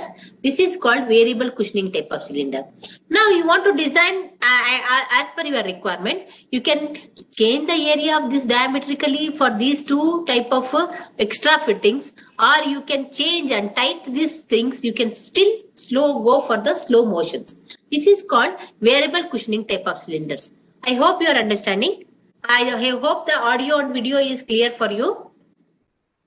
Okay, we'll go for next slide. Excuse me, ma'am. Yes, sir. Yes, sir. Ma'am, these two types which you showed, the double acting ones, where Yes, are sir. these primarily used? I mean, this type of actuators, where are they used primarily? Sir, this is very precisely used wherever you go for the higher loads. You want to slow down. For example, I have a punching machine. Punching machine has to come fast. During the place where it is punching, it has to slow down. Again, the stroke length has to again go fast. Wherever it latches, there it has to slow down. I hope you are understanding. For example, this is a punching machine. It comes. Wherever it want to punch, it slow down its speed. Again, it goes back, and wherever it is latches, there it has to slow down. Only in the rear end it goes to control for this. This is especially you can see in the doors of the bus or metro train.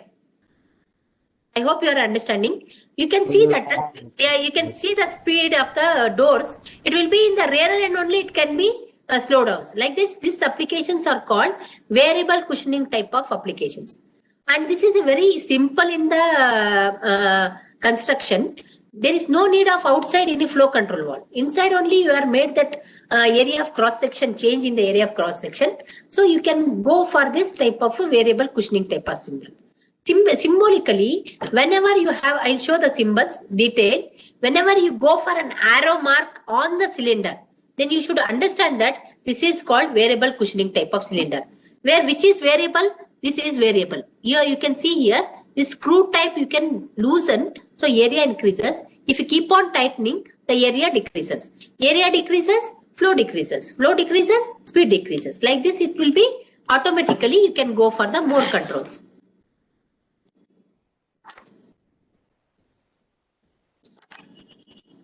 Now I am showing the figure, the another type of actuator, which is also a double acting cylinder, but where here I have a variable cushioning type of cylinder itself, but we wanted to use it for some electro-pneumatic purposes or electro-hydraulic purposes. There I want a sensor or I want a signals that my piston has moved to the rear end, or it has in the retracting position, or it is in the extending position. So I kept here two sensors which is kept on the top of the cylinder itself. The top of the cylinder means I kept here some magnetic type of sensors. They are called reed sensors. REED, reed sensors. Simple mechanism. What I made is, here I made a metal strip, that is a contactor, like open and close contacts, so two metal strips.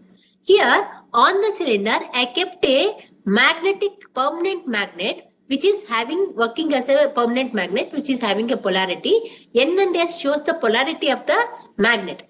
Now, whenever this portion comes underneath of this, it will attract the metal strips. It will attract the metal strip. That time what happens? The switch will be closed and it gives the signal from this first sensor. Whenever it goes into the rear end, you can see here, this permanent magnet is moved near that reed sensor, metal strip. It gets contacted, it is attracted. That second sensor now get activated. It gives to the signal to the, which says that my piston is extended or it is in the extended position. So like this, we can keep a reed sensors on the top of the things, and we can understand this type of functioning. Okay, I'll show you my I show you reed sensors piston which is on the top of the things. 1 minute.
Here you can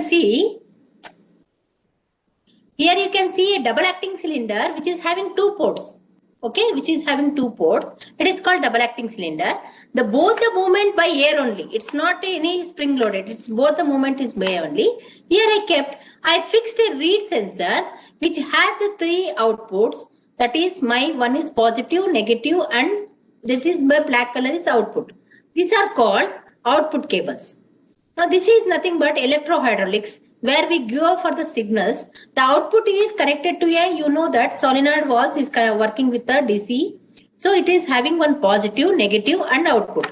Positive is represented by red color, negative is represented by blue color, and output is represented black color.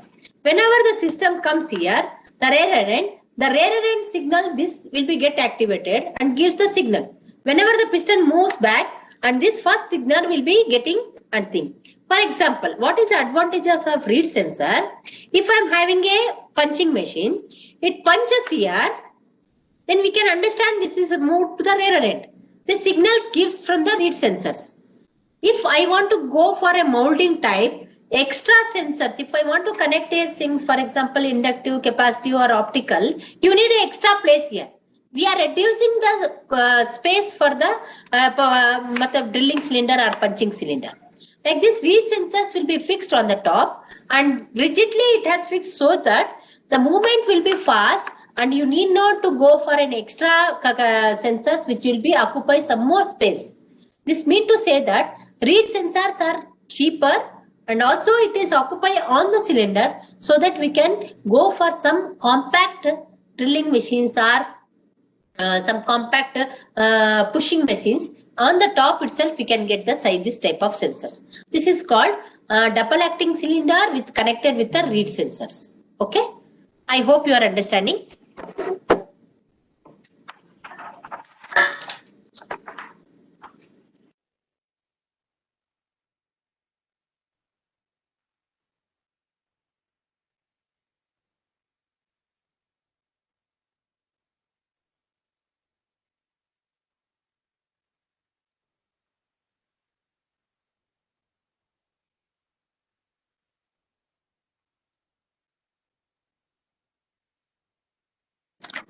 This is my single acting cylinder. Single acting cylinder is having only 1 port. Okay, only 1 port, and a small vent hole is kept here. Whenever the piston moves, whatever the atmospheric air present in the spring place, that time it will be emitted. It will be comes out. It is vented through. Then this is a spring loaded. See, this is spring loaded. But this is a double acting cylinder where the piston is not loaded with a spring thing. It is, for example, it is having in the rear end. It will again the air has to come again push back that spool, then only it will go. So this is called double acting cylinder. Single acting and double acting. For example, if I am vertically mounting, the load will be there. That will act as a spring and it will come down. This is the difference between the single acting cylinder without spring which is mounted vertically, and double acting cylinder which is having 2 ports, both whatever the retracting and extending done by both by the air or oil. And this is the one which is we are having a double acting cylinder which is connected with the reed sensors. So these are the 3 types of cylinders which practically you can work on the according to the sensors. So now I'll share some more actuators with a different type of actuators, where I'll give the cross-sectional animated film as well as I'll show practically.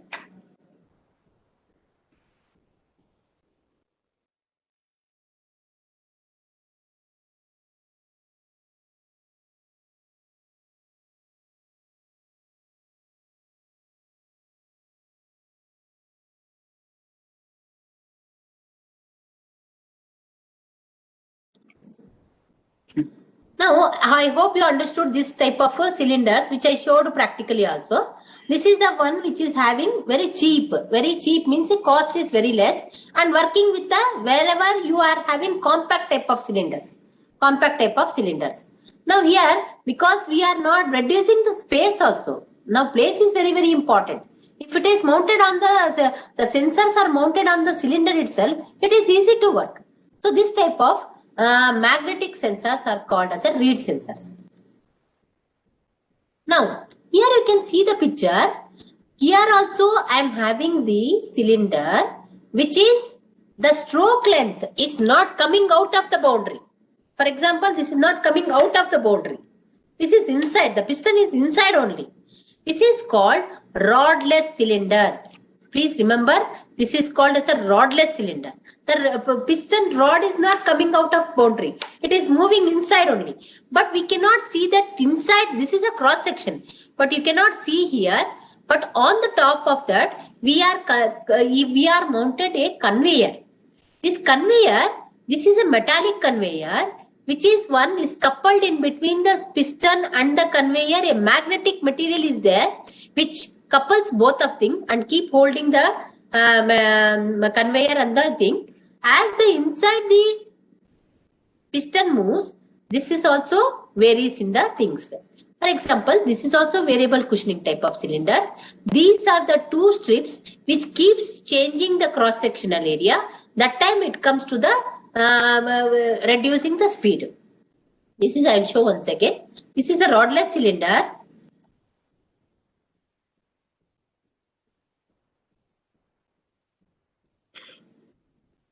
For example, I have a practically application is like that. I have a here one production unit where it is finished and unfinished products should be moved in a distance of 10 meters. This type of cylinders is very, very useful as it is using as a conveyor type. It is moving the things from here to here. One more advantages of this magnetic type of cylinders is rodless cylinder is, for example, I have a big item which I can keep it on the flat conveyor. For example, I have a small things like screws or nuts. It has to be moved. Then I can change easily this conveyor and I can put type of bowl type of conveyor so that it can be easily changed. So this is the application where the loads are keep on changing from smaller things to bigger thing. For example, I want to move for the bigger thing, I can keep it as a flat. I want to move for the some smaller items, I can change the conveyors as per the things. I have a L-type conveyor, so I'll show the video. You can understand that how it will be varied from rodless cylinder has enormous applications. For example, I have a application that I want to rub a blackboard. So on the blackboard, I kept a conveyor, for example, rodless cylinder. I have connected a duster in that. It can keep on moving and it can rub the whatever the dust, the blackboard. Like that, we can imagine anything which is related to things. For example, you want to wipe. Nowadays, you can see here in the car or vehicle cleaning, this type of rodless cylinders are come in picture where they keep on cleaning the whatever the surfaces of the vehicles. They are having enormous applications. Okay.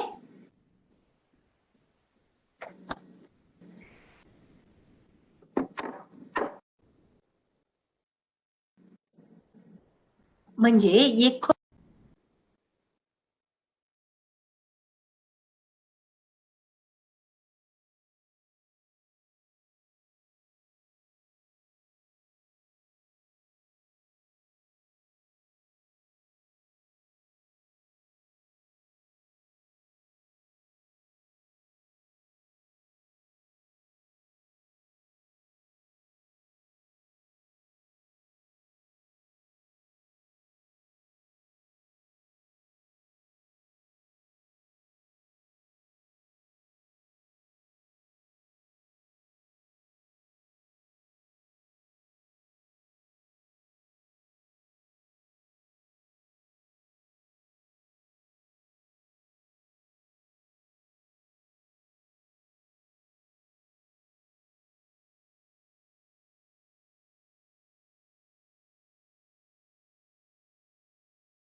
Ma'am, please unmute yourself.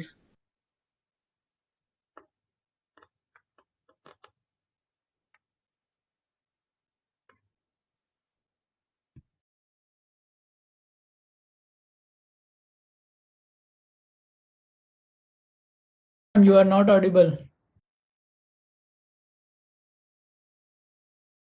Now, sir, can you hear me, sir? Yes, ma'am. Yes, sir. Sir, this is an application of rodless cylinder where I used for cutting for the paper cutting or glass cutting or whatever you can imagine that. Here I use three types of rodless cylinder. Two things for this positioning and third one for cutting purpose. You can see here, it's keep cutting the slides or the paper cutting. This is used in the paper mills.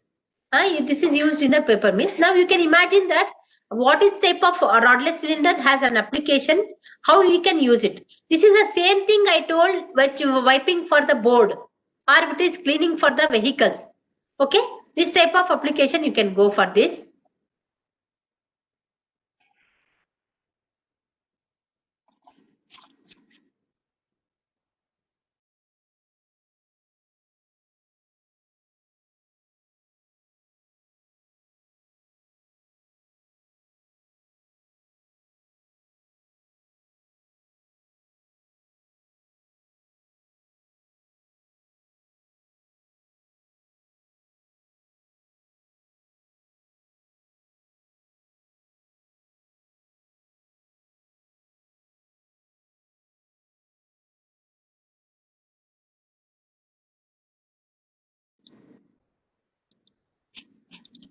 Here I am sharing the same thing where vertically mounted rodless cylinder where the cylinder has a conveyor which is L type.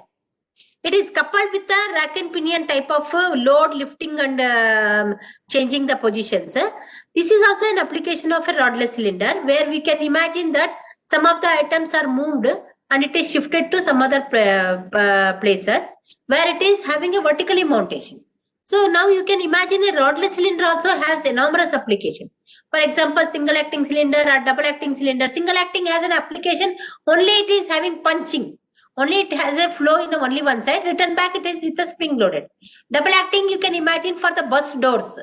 For rodless cylinder you can go for such type of as a used as a conveyors or cutters or different type of things. Okay.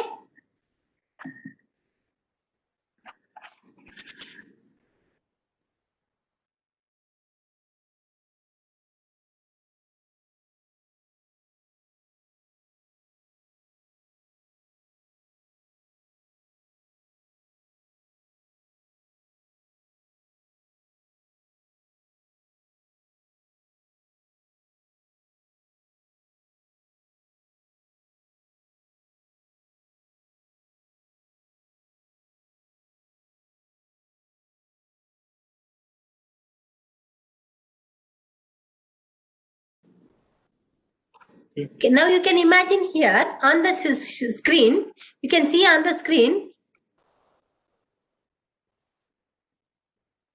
you can see a semi-rotary type of cylinder. Semi-rotary type of cylinder which is having an angular motion.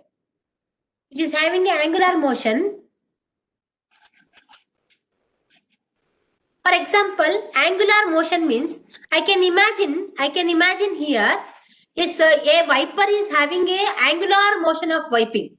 For example, a wiper is having some 180-degree wiping. Okay. Hello, can you hear me? Yes, ma'am. Yes, ma'am. Which is having an angular movement.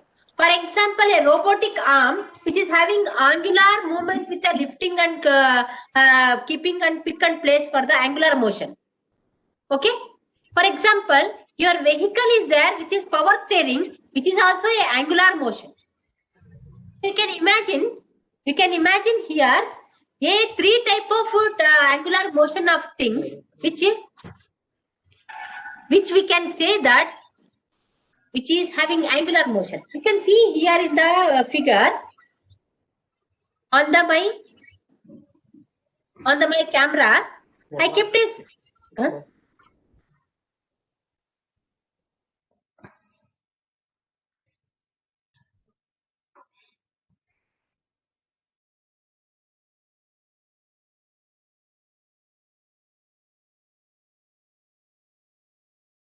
So for example, now if I imagine a semi-rotary type of cylinder, semi-rotary type of cylinder is having a double acting cylinder only, 2 ports, and you can see here the angle on this thing, this is a shaft which is conveyed to the or coupled to the another things. It is having the movement which is 360 degrees less than 360 degree. If I give here movement, you can see if the shaft is moving. Whatever the grid is there, that is the grid is minus the degree. For example, for a 360 degree, if you minus constructionally, which is 360 degree minus that grid value, that movement of the things. If, for example, if I have taken a semi-rotary type of cylinder, which is only for 60 degree, I want the movement only for 60 degree. You can open this mechanical stopper. You can see here mechanical stopper is there.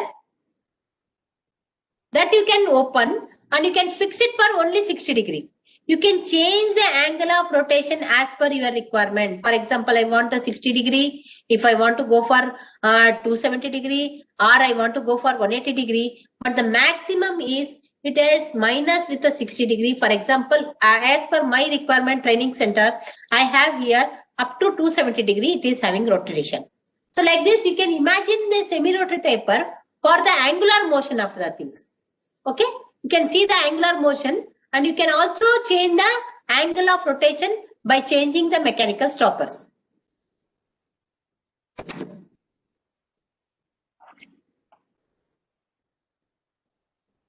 Now, similarly, if I go for this clamping cylinders, for example, clamping actuators comes in the picture where I have to press the things, pressing mills, or in the paper mills, or in the plywood industry, I want to only clamp this with the pressing type of things. Here, the stroke length is reduced. The stroke length is reduced, and it is having only the heavy material, which is the piston is very heavy. Only it is used for pressing taper. These type of things are called as a single acting clamping cylinders. This is called as a single acting clamping cylinders. Okay. Now, this is the function of semi-rotary type of which I was showing you. This is the shaft and it is conveyed. So this is a double acting cylinder. Now when I go for again the different type of clamping cylinder also, if I go for double acting cylinder,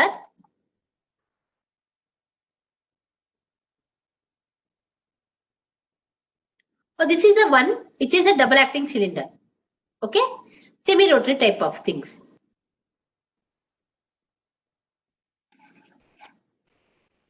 And why it is called clamping cylinder? We having an application that only it is used for pressing purpose only.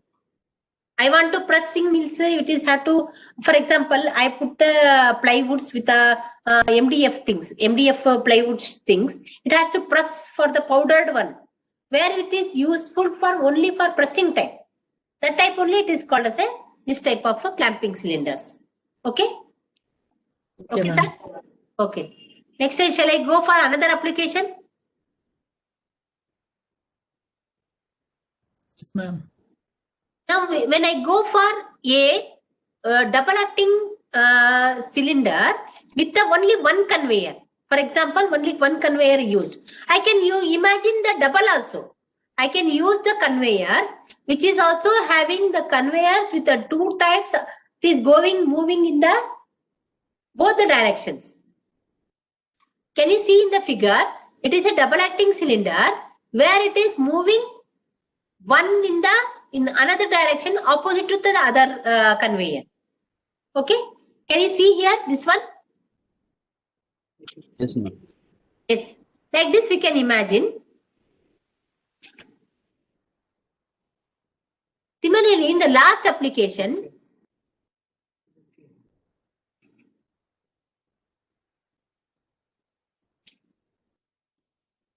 for example, I showed a magnetically coupled rodless cylinder.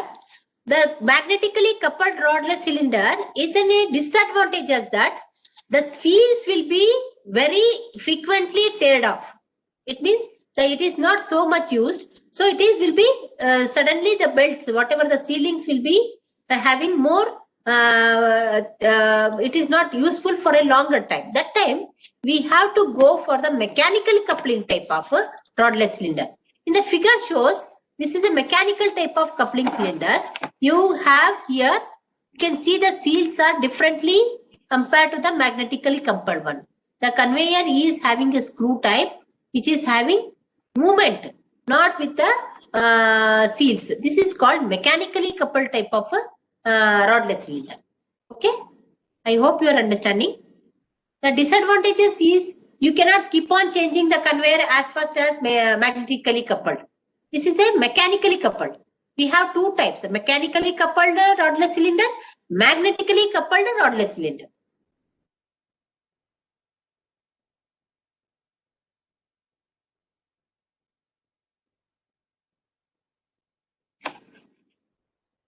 Next, we'll go for this final one where you can see that two rodless cylinders where the conveyor also movement and rod is also movement. This is the application that we have two rodless cylinder where the piston is constant, conveyor is moving, or here we can imagine both type, rod is also movement, conveyor also movement. Okay, so this is the one. These are different type of things. This actuator I am sharing today for your material. Today, whatever the morning session sir has taken, that PPTs also I will share. Whatever I have taken, that also I will share. Now we'll go for this actuator PPT. Okay, this is also I am going to share this. Here we have an application that all the PPTs, whatever you are seeing that with the animation. And symbolical we have, okay, symbolically you can see that what are the symbolical identification of all these actuators. For example,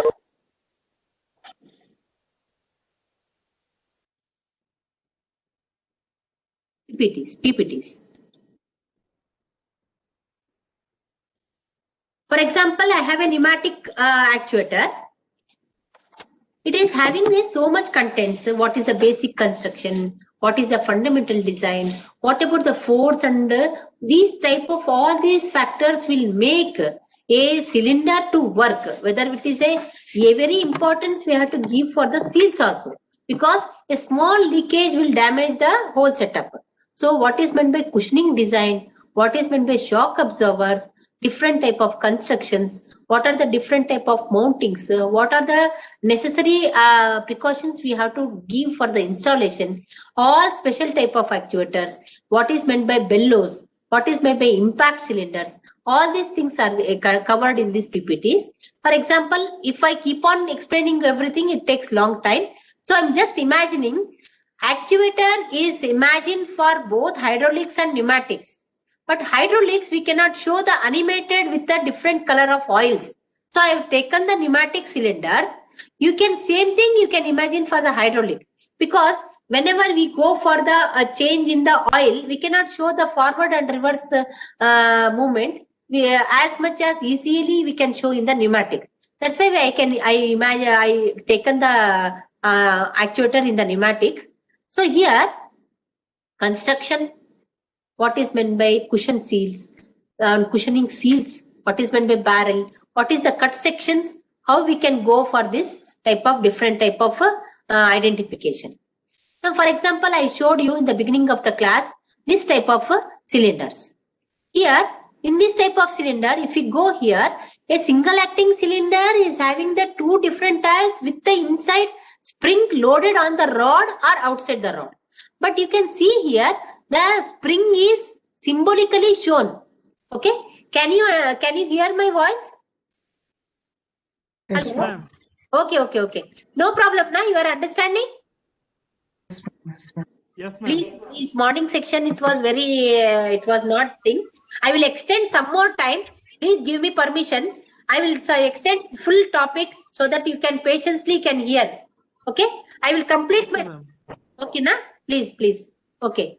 And this is a symbolical. Symbols are very important. In hydraulics and pneumatics, if you see the symbol, you cannot go for the cross-sectional and thing. So you can see here, you can press on that thing. You can see the animation also. In this PPT, you can see the animation as well as symbols, and it's a working principle with a verbally.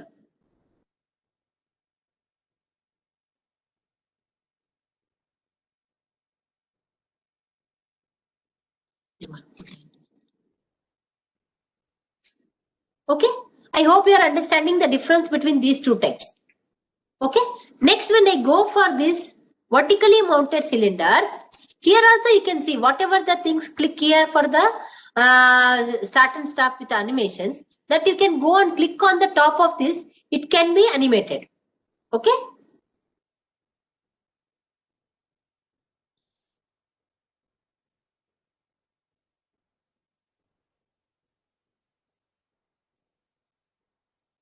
Okay, these are the two types which is vertically mounted, and it is the motion will be different.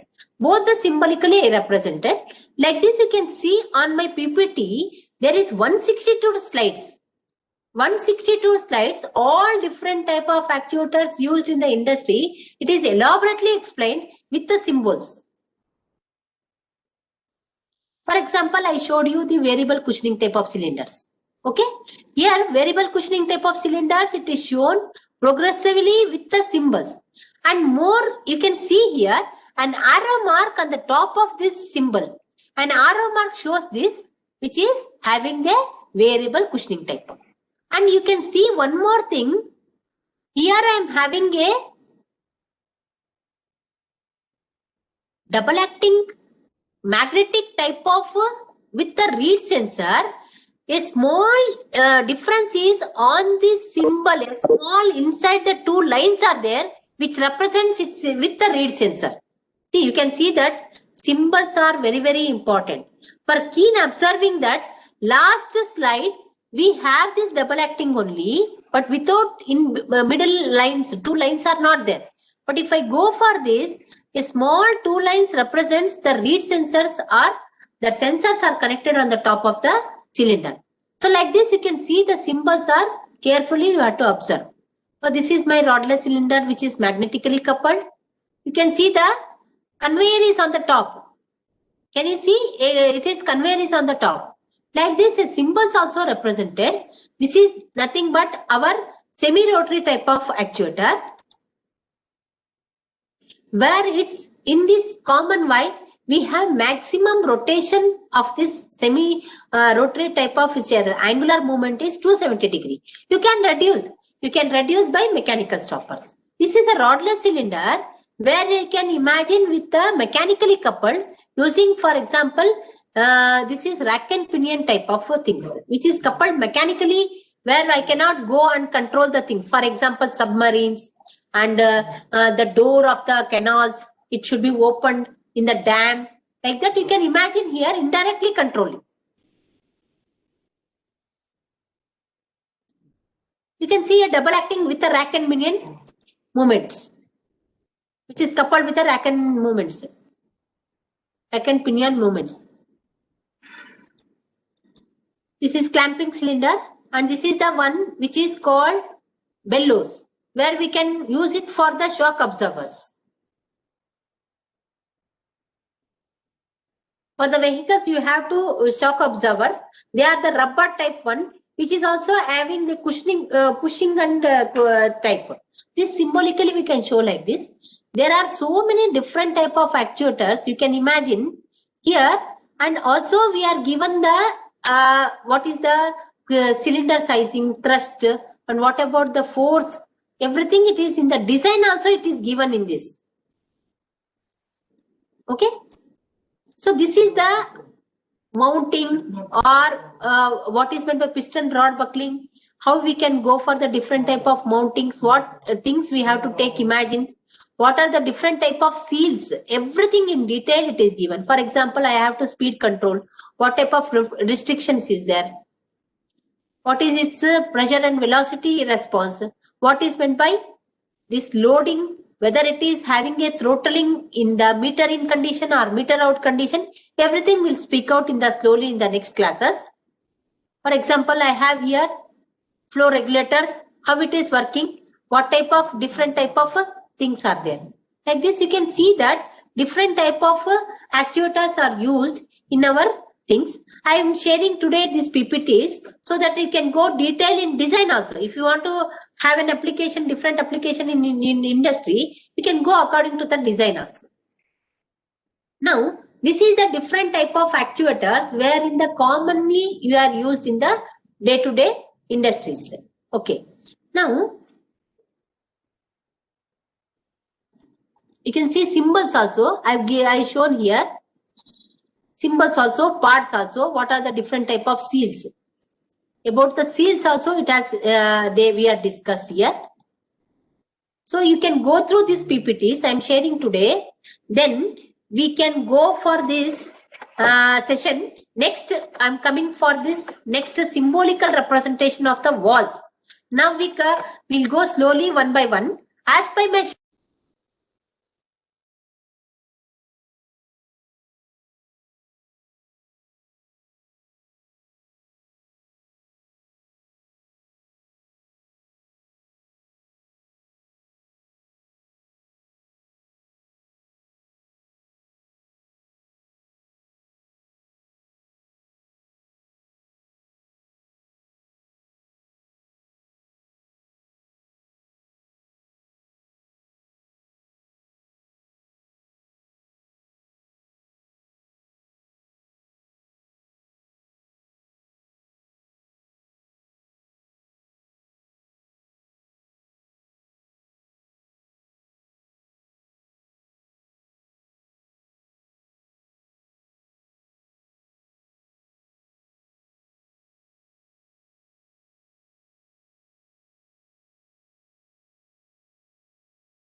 There is a disturbance. There is a disturbance again.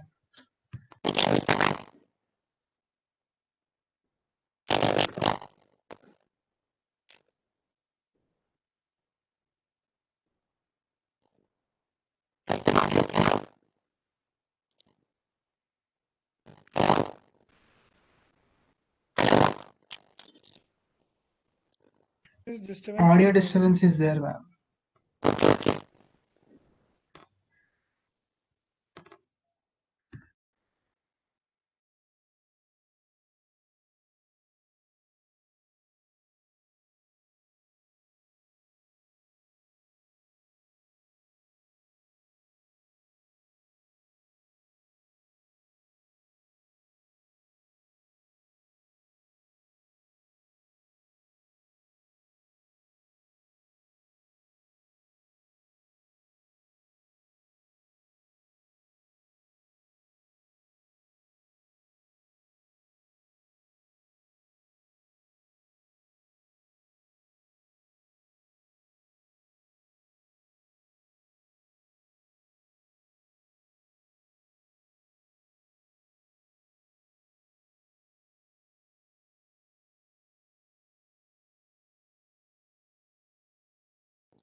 Your voice is not clear.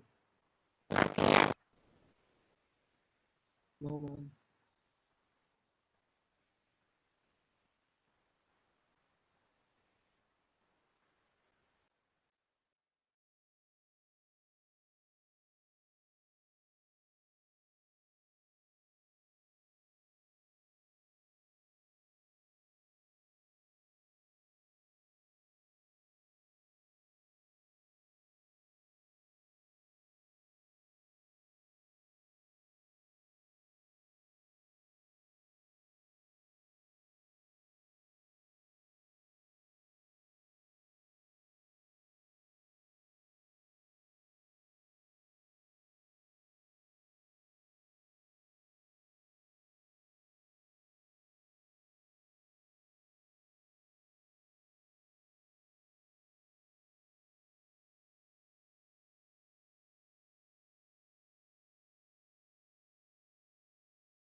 The pressure fluid in hydraulic system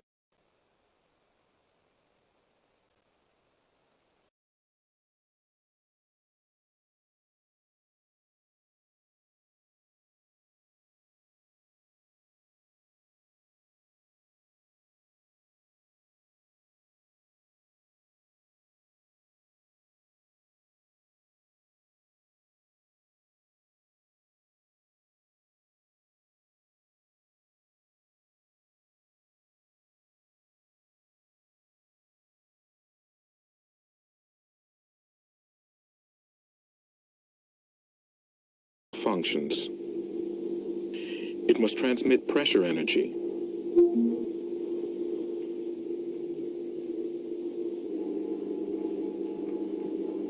And it must also serve as a lubricant for moving parts in the system, while at the same time protecting metal parts from corrosion.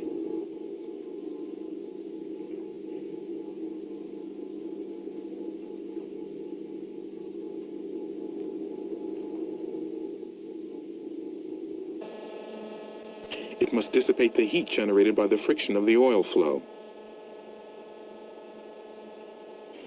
And finally, the pressure fluid carries away abraded particles from the surface of moving parts, which are then collected in a filter. Fluids have various properties that must be taken into consideration when they are used under pressure.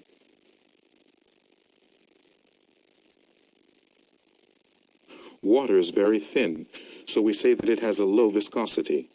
It provides no protection against corrosion and has almost no lubricating properties. This means that if it is not part of a mixture, it is not suitable as a hydraulic fluid. In general, mineral or synthetic oils are used in hydraulic systems. This is an oil with low viscosity. And here we have an oil with high viscosity, or in other words, a viscous oil. Additives can change the physical properties of hydraulic oils. So by adding substances to oil, it can be made suitable for a particular hydraulic application. Incidentally, unlike air, hydraulic oils can be compressed only minimally, about 7% by volume. That's one of the reasons why hydraulic systems can work so precisely. Yes, ma'am. Audio is coming, but video is not visible.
Additives can change the physical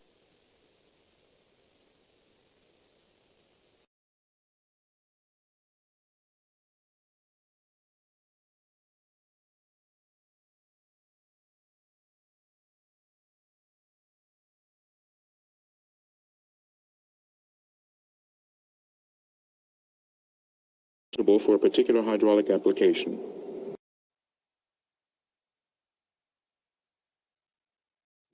The pressure fluid in hydraulic systems has several functions. It must transmit pressure energy.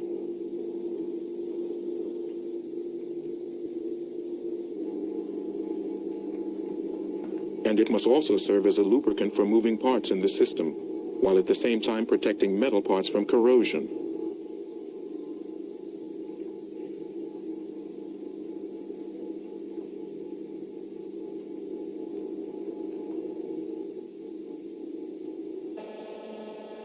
It must dissipate the heat generated by the friction of the oil flow. And finally, the pressure fluid carries away abraded particles from the surface of moving parts, which are then collected in a filter. Fluids have various properties that must be taken into consideration when they are used under pressure.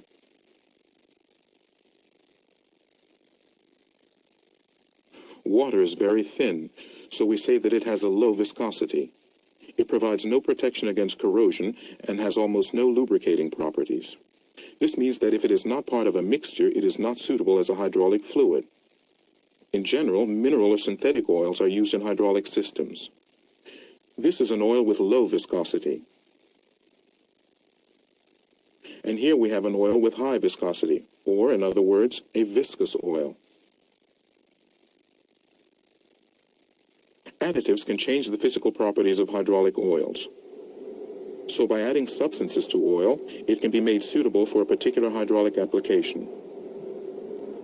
Incidentally, unlike air, hydraulic oils can be compressed only minimally, about 7% by volume. That's one of the reasons why hydraulic systems can work so precisely.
hydraulic system determines the system's work. The pressure in a hydraulic system determines the system's work output.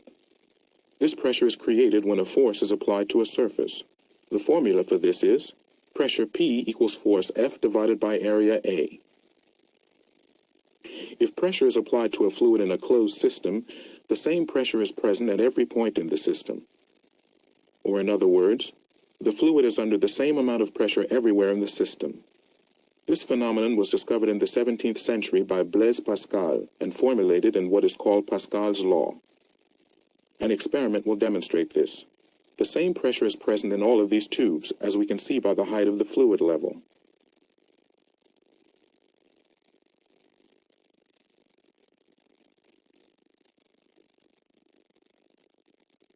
What this means in actual practice is that the force applied to any point in a hydraulic system can be used at any other point, because the force is propagated evenly within the entire system. In effect, the fluid acts like a mechanical piston rod.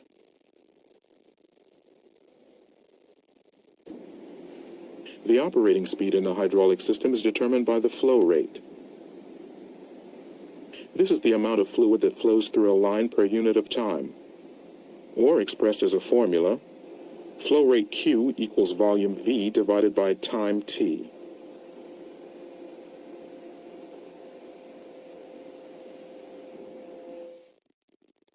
If it takes about 10 seconds to fill this 2-liter container, then the flow rate is 12 liters per minute, or 0.2 liters per second.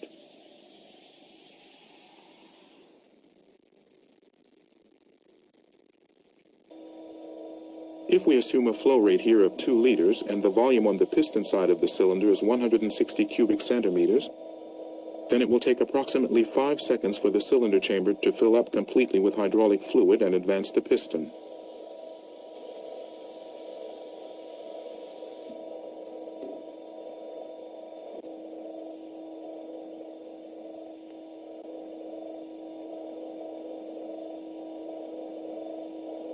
At a rate of 4 liters per minute, the piston advances at twice the speed. This is how the operating speed of a hydraulic system is controlled.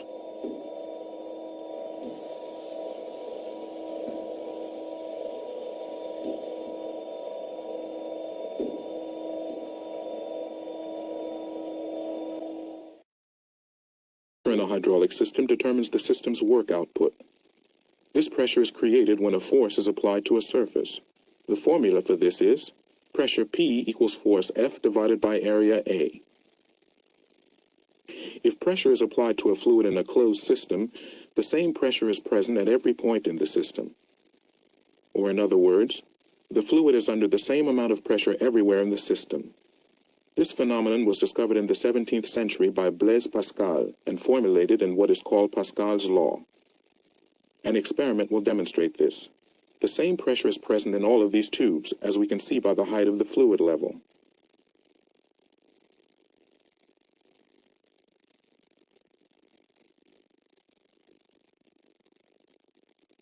What this means in actual practice is that the force applied to any point in a hydraulic system can be used at any other point, because the force is propagated evenly within the entire system. In effect, the fluid acts like a mechanical piston rod.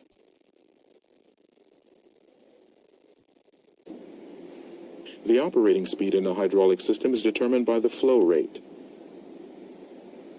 This is the amount of fluid that flows through a line per unit of time. Or, expressed as a formula, flow rate Q equals volume V divided by time T.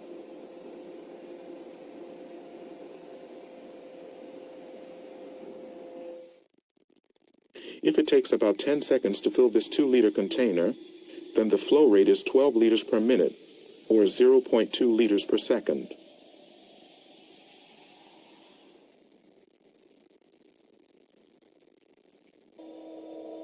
If we assume a flow rate here of 2 liters and the volume on the piston side of the cylinder is 160 cubic centimeters, then it will take approximately 5 seconds for the cylinder chamber to fill up completely with hydraulic fluid and advance the piston.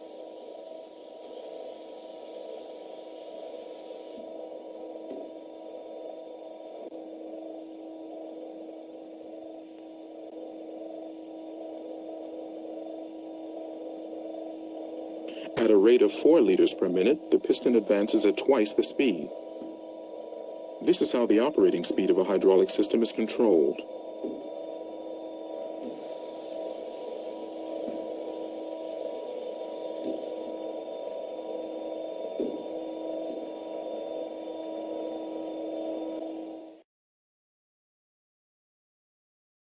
We've seen how the propagation of pressure in a closed system can transmit force.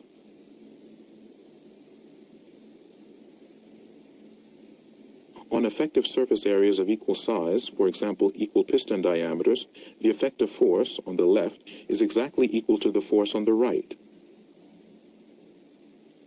When equal weights are used in our experiment, we achieve a balance of force.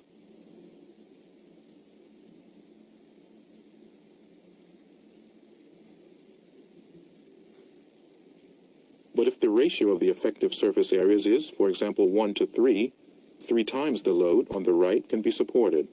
Once again, we have a state of balance.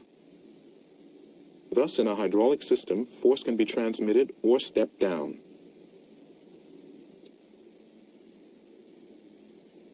The same applies to displacement. Here we have equal piston surface areas in both cylinders. When the piston on the left travels a certain distance downward, the right-hand piston rises by the same distance. But if the right-hand piston has 3 times the surface area, it travels only a third of the distance of the left piston. This way, large masses can be moved with comparatively little exertion of force, as in the case of this hydraulic jack. On the one side, we have low force with high displacement, while on the load side, we have a large load with small displacement.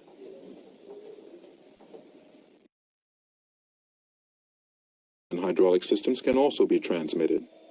In our example, a pressure of 50 bar is applied to the left side of the cylinder. This exerts a force which, of course, also acts on the right side. But since the piston surface on the right side is only about half as large, which we'll discuss in just a moment, the resulting pressure is approximately twice as high, that is, about 90 bar.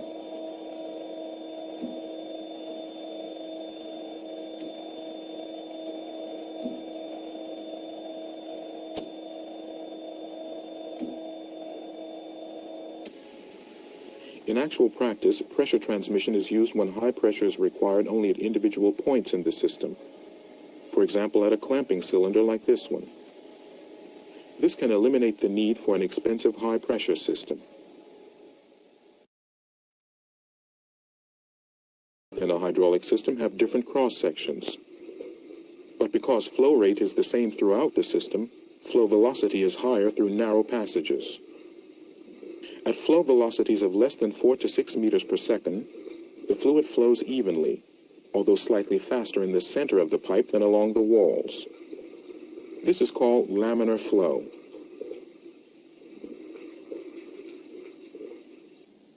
In a narrow passage, called a throttle, flow velocity is higher. This causes turbulence and loss of pressure. The higher the flow velocity, the lower the pressure. Our experiment shows this clearly. The lowest water column is over the narrow passage in the middle tube, which means that pressure is lowest at this point. In extreme cases, pressure can drop so drastically that it creates a partial vacuum. This causes bubbles to form from air dissolved in the hydraulic oil. The sudden rise in pressure that occurs when the passage widens again causes the bubbles to collapse, tearing out tiny particles from the material at the transition point. This in turn causes material fatigue or even breakdown. This effect is called cavitation. In practice, these phenomena occur primarily in the bores of components and at the control edges of valves. Every place where there is a change in cross-section. The sudden compression of the gas bubbles when pressure rises again causes high temperatures. If these temperatures exceed 830 degrees centigrade, it can cause spontaneous combustion, as happens in a diesel engine. This leads then to small shock waves throughout the system and premature aging of the hydraulic oil.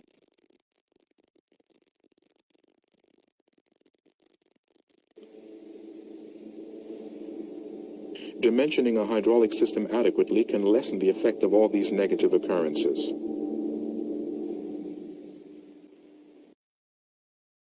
hydraulic system gets its energy from an external source. For this jack, the source can be a person. Or for this platform lift, it can be an electric motor. Let's stay with the platform lift as an example. A gear pump transforms the energy from the electric motor into hydraulic energy. The transmitting medium for this energy is the hydraulic oil. The actual working component, the plunger of the platform lift, is the piston of a hydraulic cylinder. But for all this to work, a hydraulic system needs a so-called power control section. This component is made up of valves with differing functions. This simple system clearly illustrates system design. The power supply unit, the power control section, and the drive unit.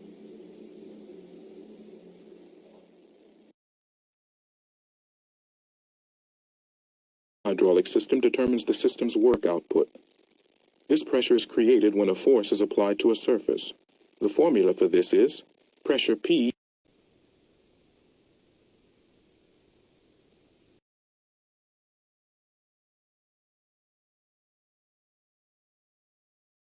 area A. If pressure is applied to a fluid in a closed system, the same pressure is present at every point in the system. Or in other words, the fluid is under the same amount of pressure everywhere in the system. This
A hydraulic system gets its energy from an external source. For this jack, the source can be a person. Or for this platform lift, it can be an electric motor. Let's stay with the platform lift as an example. A gear pump transforms the energy from the electric motor into hydraulic energy. The transmitting medium for this energy is the hydraulic oil. The actual working component, the plunger of the platform lift, is the piston of a hydraulic cylinder. But for all this to work, a hydraulic system needs a so-called power control section. This component is made up of valves with differing functions. This simple system clearly illustrates system design. The power supply unit, the power control section, and the drive unit.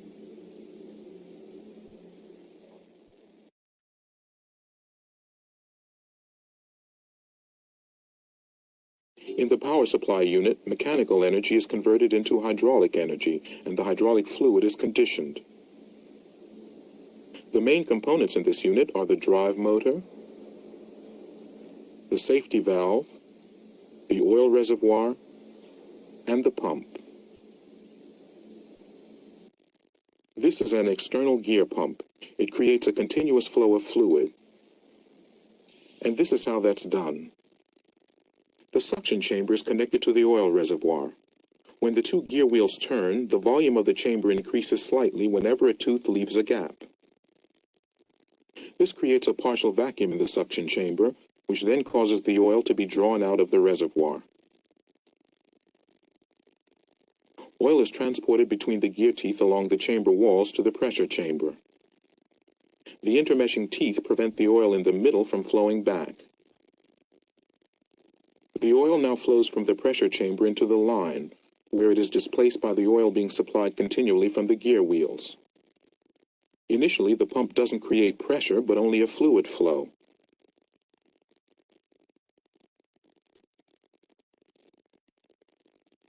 Not until the fluid meets with resistance, for example line resistance or a load, as in the case of our platform lift, does hydraulic pressure build up. When pressure is higher than the resistance of the workload, the piston begins to advance until it reaches its end position.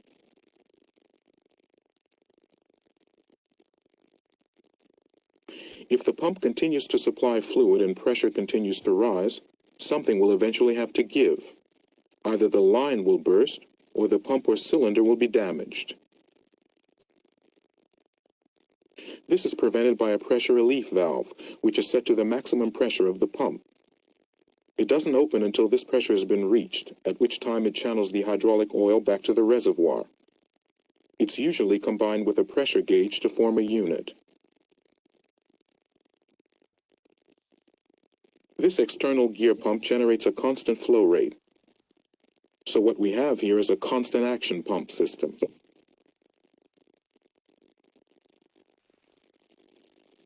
The oil reservoir in a hydraulic system has several functions. First of all, it holds the oil supply for the system and takes up the unpressurized oil flowing back from the system, which it then cools. But also, suspended matter, water, and air must be removed from the oil. In order for the oil to remain in the reservoir long enough for this to be achieved, the reservoir must have a large enough capacity. Before the oil leaves the reservoir and returns into the system, it flows through a filter that traps any remaining impurities.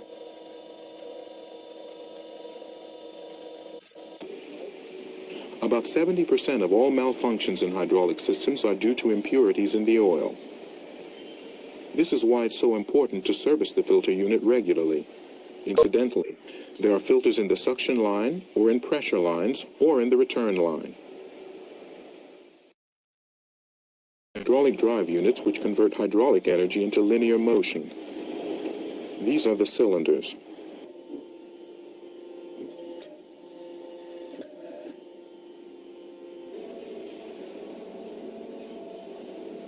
Rotary drives, or as they are also called, hydraulic motors, generate rotary motion.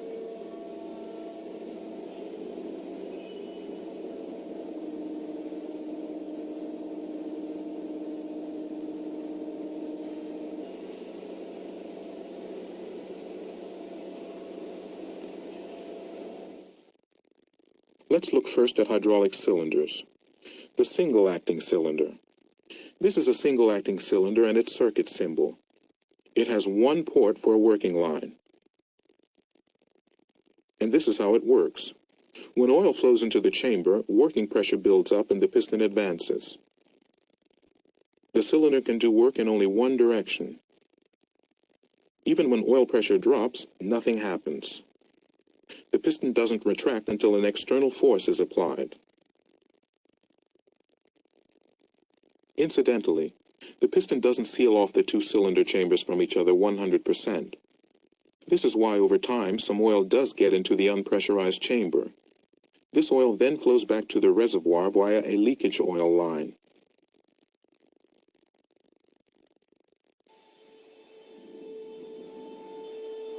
Here we see a single-acting cylinder in a scissor-type elevating platform.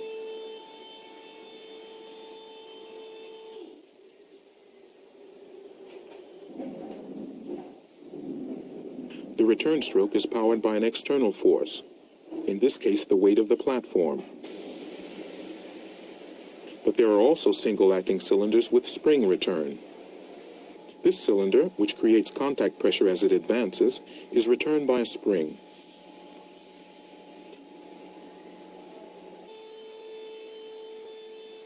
The single-acting cylinder in this scissor-type elevating platform is a so-called plunger cylinder. Here the piston and rod diameters are the same. This design is extremely bend-resistant, which makes it particularly suitable for moving heavy loads. This is why plunger cylinders are often used in platform lifts. The double-acting cylinder. The double-acting cylinder can be recognized by its two working ports. This is how it works. Pressure is applied to both sides alternately to advance and retract the piston. This means that the cylinder can do work in both directions. It can push and pull.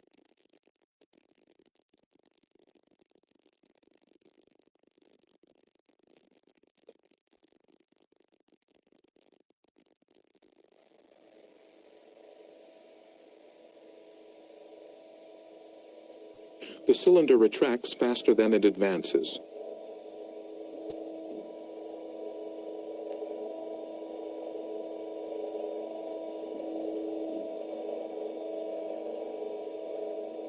Just why is that?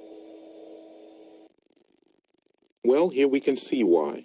The chamber on the rod side is smaller, with the rod further reducing the effective rod surface area.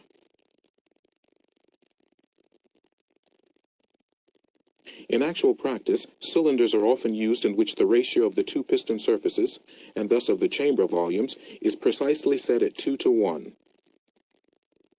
Such cylinders are called differential cylinders. From this we can derive the following. If force F1 equals P times A, and force F2 equal P times A over 2, then the force on the return stroke is equal to half that of the advance stroke. On the other hand, the flow rate being equal, half the chamber volume on the rod side is filled with oil in half the time, so the piston retracts at twice the speed. The flow rate of the discharged oil is also twice as high, because double the amount of oil must be discharged in the same time. This causes back pressure to develop. These laws must be taken into consideration when choosing hydraulic cylinders.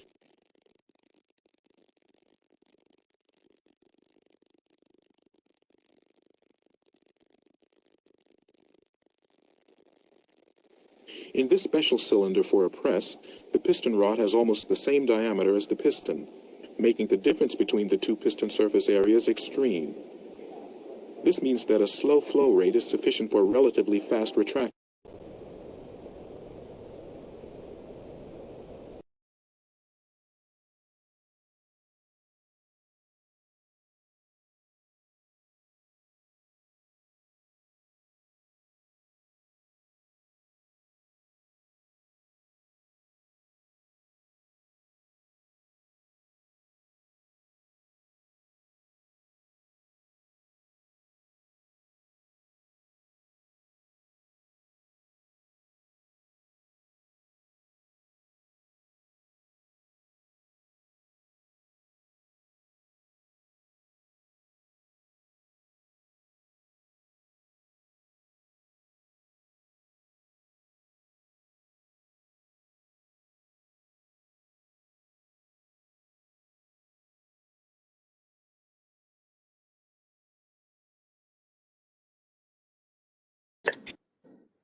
Welcome back.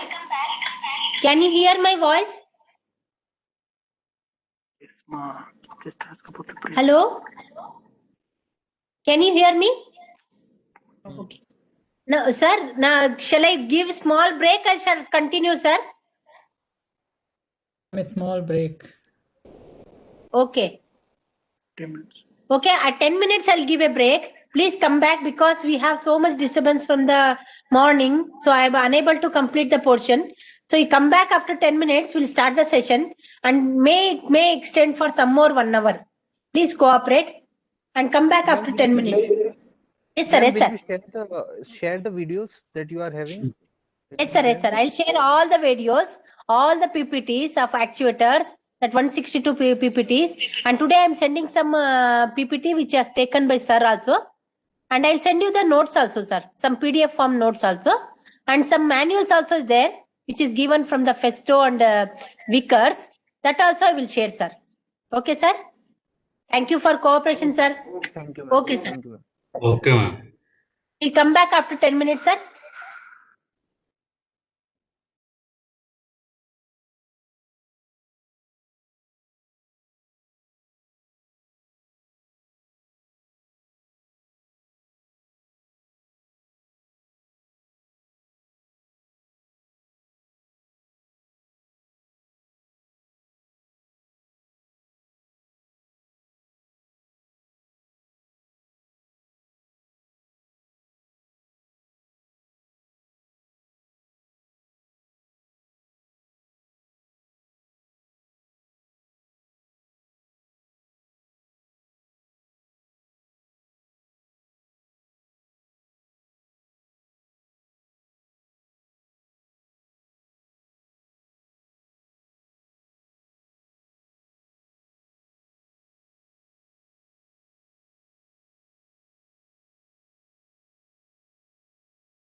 Welcome back. I'll start with the. Welcome back to the session. Can you hear me? Sir, is it audible? Yes, ma'am. Yes, ma'am. Right. I'll start with now with the fully hydraulics. We'll go fully in deep with the hydraulics, and now I'll show you how the hydraulics will start with the basic functions and basic laws. So somewhat revision like this because some audio was problem with the mic, so we changed the mic system. Now I hope it will go smoothly. And please, I'm having sincere request that apology for whatever it is happened from our side. No, we wanted to do with a very good thing, but some issues with the internet. If you are physically here, we would have given a hands-on practice on to you, and we have some 7 to 8 trainer kits, and we can use to give for them to hands-on practice. Until unless if you have not done the practice on the trainer kit, you will be not having the ideas of things. But some our with the corona, we are unable to give such type of trainings because this is a institute which are tie up from the ONGC from 25 years. From last 25 years, we are having one bonding that today I feel very bad that we are, because of this communication of network problems, we are unable to deliver all our lecturers to properly to you. So sorry for that. I will continue the session. Hydraulic system involves the generation of the pressure and developing the forces. Hydraulics, I told you, it is a Greek word. Hydro means, you know, it is a water meaning, and alik means pipe. It is a science of transmission from the transmitting the force motion through the pressurized liquid medium to a control of the machines. Means it is a transforming the energy from fluid power system to mechanical things. Okay. Next, when I come back to this, initially water is used for many media of energy transfer, but we have its own disadvantages. It has many limiting factors, like for example, it is a low lubricative or low viscosity, and it is narrow range of working temperature.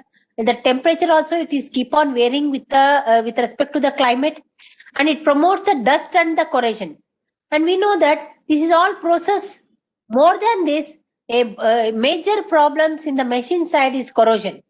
With water, we cannot go for the smooth functioning. So that this science of fluid power systems, this based on this petroleum product, that is hydraulic oils, are capable of operating under the high pressures. These are all having the properties which work with the high pressures, especially in hydraulic systems, and highly incompressible. What is oil can see? For example, in pneumatics, we are compressing the air. 8 volumes of the air is compressed to 1 volume. You can call it as a Pascal, or it can be used as a 14.5 psi, or it can go for this bar. Our gauge is having the reading that inner cycle and upper cycle. That inner cycle reads the psi, because we know that the 1 bar is nothing but is almost equal to 1 kgf per centimeter square. That's why it is calibrated in the two. It is in the psi and in the bar. Like that, we are having the it is air which is compressible. But when I come for this incompressible oil, it should have this with respect to the function where it is not compressible like air. It's a very good viscosity and lubricating. It is working as a dual purpose. It is with a good viscosity. It is working very good with the high pressures, and also it is lubricating a part of the machines also, so that it can smoothly function with absorbing the heat also. Corrosion free and resistance free and heat transfer properties. For all these things, oil is a very good media for the working for hydraulics. The system is designers started using the petroleum oil with some additives so that it can be smoothly variant for different type of processes. It has a beginning of industrial hydraulics or oil hydraulics. That time they started that inventing oil hydraulics. Now when come back to this hydraulic fluids, the primary function of this thing is transmit the power. Secondary function of this, lubricate the internal moving parts, seal, clearance between the moving parts and the transfer of heat. This is also, it is majorly working on the heat transmission and movement it is giving the with consideration of the seals.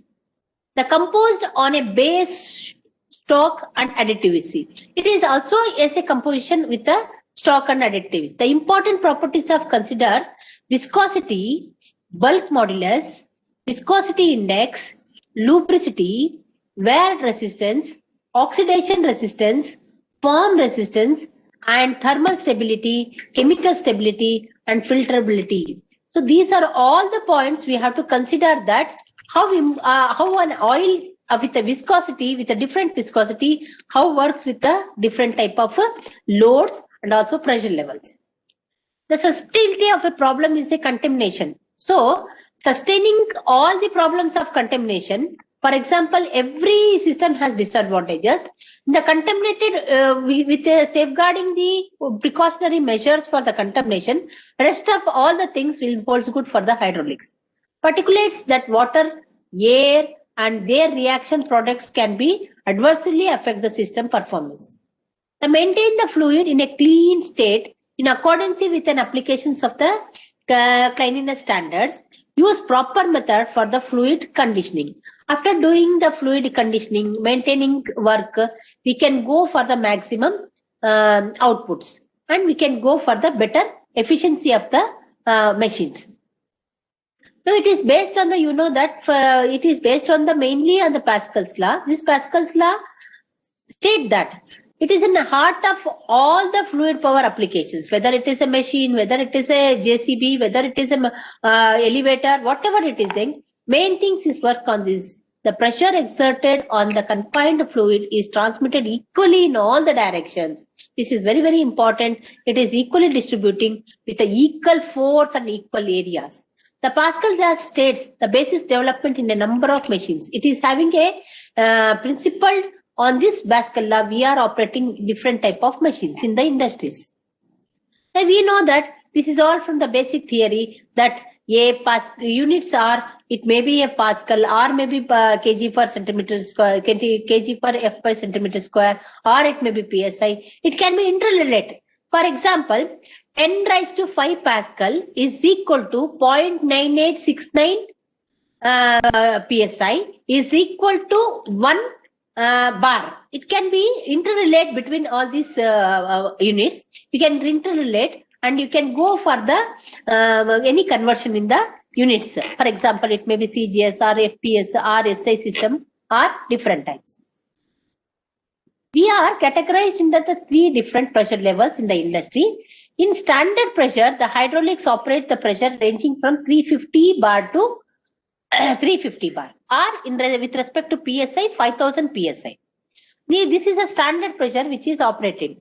For example, your ONGC sectors, we are operating with the high pressures. It may go up to 700 bars. Okay. For extra things, your crude oil sucking from the earth crust with a huge depth and also with the high pressure, we are working with the up to 3500 bar. You can imagine that in 3500 bar, you can do enormous works in the with the heavy loads also. This is the 3 category wise differentiating between the pressure according to the pressure ranges. Now we know that the basic is the force is directly proportional to pressure into area. In the design, with respect to design, we have to give the concentration, any one of the factors which varies in the pressure or area, it is directly proportionate to force. So we have to see that these 3 are fundamentals of the working principles of Pascal. This is a ditto same function like Ohm's law. V is equal to IR. Any variation in this voltage, they are directly proportional to the resistance and current. Similarly, here also, we see that restriction in the flow, with maybe with the different viscosities or different factors, it is directly depending upon the force which we are creating. That's why it is so more or less, it is related towards the all the energy sources. So for example, this is all example which is given by our sir. There is a force multiplication. We know that there is how the with respect to the same pipeline, which is different type of lifting, or for example, the change in the cross-sectional area, change in the forces, an enormous application can be taken out.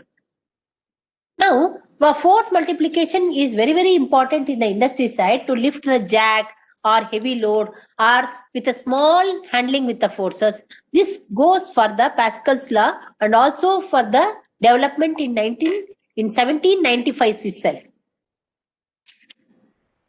Now we have here flow. Flow rate is represented by the letter Q. The volumetric flow rate is a measure in the volume of the liquid passing a point per unit time. It is usually represented in the R measured in the LPM or in the other units. Q decides, that is flow rate decides the speed of the hydraulic actuators. Whatever the outputs we are seeing hydraulic actuators, we can see that is flow rate is directly proportional to speed of the actuators. And now when we go for the velocity of the flow, the velocity of the fluid flow is average speed at which its particles moves fast in the given point. How much it is moves in the past in that area. For example, I have a certain length. In that, with respect to length, how it works? How with respect to the different type of lines of the pressure levels. For example, suction lines, pressure lines, return lines. What is the flow velocity? Depending upon this, suction line 0.5 to 1.2 meters per second. Pressure lines, it is a little bit more, 4 to 7.5 meters per second. And return lines, that is in between that suction line and pressure line, that is 2 to 3 meters per second. Like this, the speed varies and also the velocity is directly, which is varying for the different type of lines. When we go for this flow rate versus the velocity of the flow, that Q is directly proportional to A into velocity. We have two type of different of the flow, that is laminar flow and turbulent flow. In a liquid, the flowing through a straight pipelines at low speed, the particles of the liquid move in a straight line parallel to the flow direction. This type of are called laminar flow. This is when we have low, please remember, whenever we have low pressures and which is moving in a straight lines parallel to the flow direction, that time the kind of flow maybe it is laminar flow. But this is not happens all the time. Then heat will be having, or friction may be had, or the flow may be changes. Because of these three changes, you may go for the different type. Heat losses from the friction is minimally in the laminar flow, but it is different in the respect to the turbulent flow. If the speed increases beyond a given point, turbulent flow develops. It means it is crisscross. Differently, it is movement will be having different type of flow will be taken place. That is called turbulent flow. The speed increases, then for example, friction also increases. It is directly proportional to it depends upon the flow rate. According to that, the flow also may change in the directions. So it is called as a turbulent flow. For this, we have a theory on the Reynolds number. Reynolds number is the numerical ratio of dynamic forces of the mass flow to shear stress due to viscosity. This is called Reynolds number. Usually, we have changing when the flow rate and when the flow rate changes, the flow also changes. When the change is happening from the laminar to turbulent, the between this number will be between the Reynolds number from 2000 to 4000. In between these numbers, there will be a change in the flow of this from laminar to turbulent. Okay, this is the one which is Reynolds number. We have to take the data sheet gives the detail for this. What is the flow rate? What is velocity? What should be the Reynolds number for this viscosity of oil? All the data should be collected. According to that, our pressure level can be changed.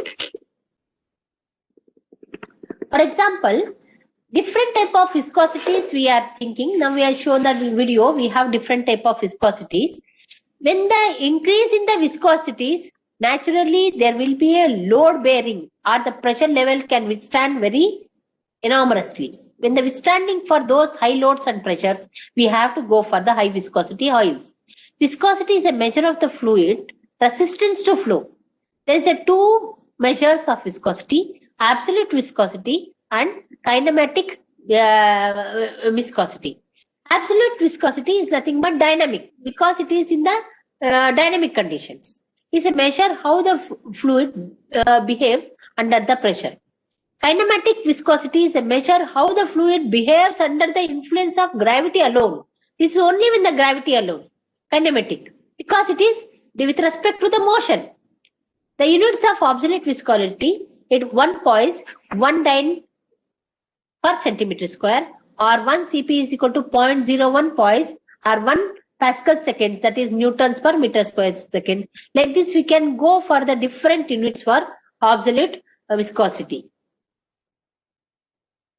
Now, for example, with respect to the whatever the fluids we are taking, the measurement of viscosity normally use of force of gravity to produce the flow through the capillary tube.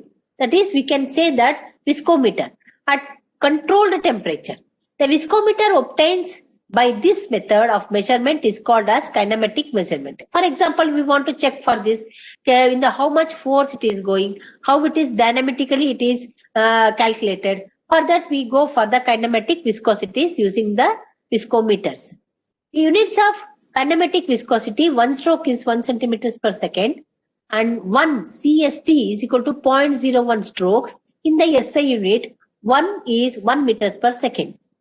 The Sebolt universities have calibrated SUS and the second Sebolt University SAS. Like this, units are represented with respect to the coding given by the ISO standards. It is the time measured in seconds required for 60 ml of fluid to flow through the calibrated ossify a Sebolt University viscometer at specific temperature. With respect to a standard unit, how we are comparing with that, how it will be going for the whether it is SUS or SSU. Like that, we go for this. The tabular sheets will be given from the supplier. Whether you want to go for any type of fluids, you have to consider all these points, whatever the data sheets contains. For example, you can see here some ISO viscosity grade number table. You can see here there is a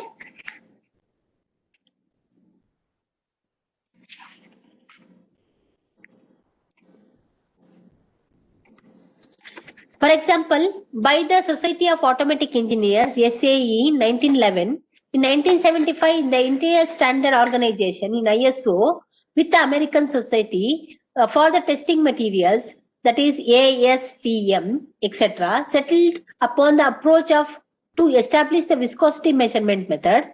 That is, it is known as the International Standard Organization Viscosity Grade, ISO VG for the short. He has given here. He has given one table here. For example, ISO VG, what is the midpoint, what is minimum, what is the maximum. Like this, with the different viscosities, we have to follow this table and we are given in the data sheet at particular 40 degrees centigrade. With respect to the centigrade, we have to see that how we can go for the maximum ranges. Otherwise, this is a safeguarding whatever the points we have to see the maintenance work.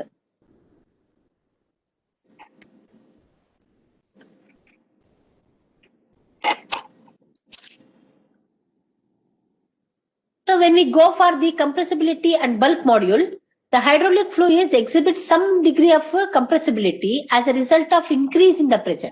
We know that oil cannot be compressed, but with high increase in the high pressure, a small amount of, there is a small variation in the compressibility. The compressibility of the fluid is a degree to which the fluid undergoes a reduction in volume under the increase in the pressure. These are all, I know that this is all we have to consider, how much is the variations in the before giving the pressure and after giving the pressure. All those things data we have to collect. The compressibility is a reciprocal of bulk modulus. If compressibility increases, bulk modulus will reduce, and if this is a vice versa.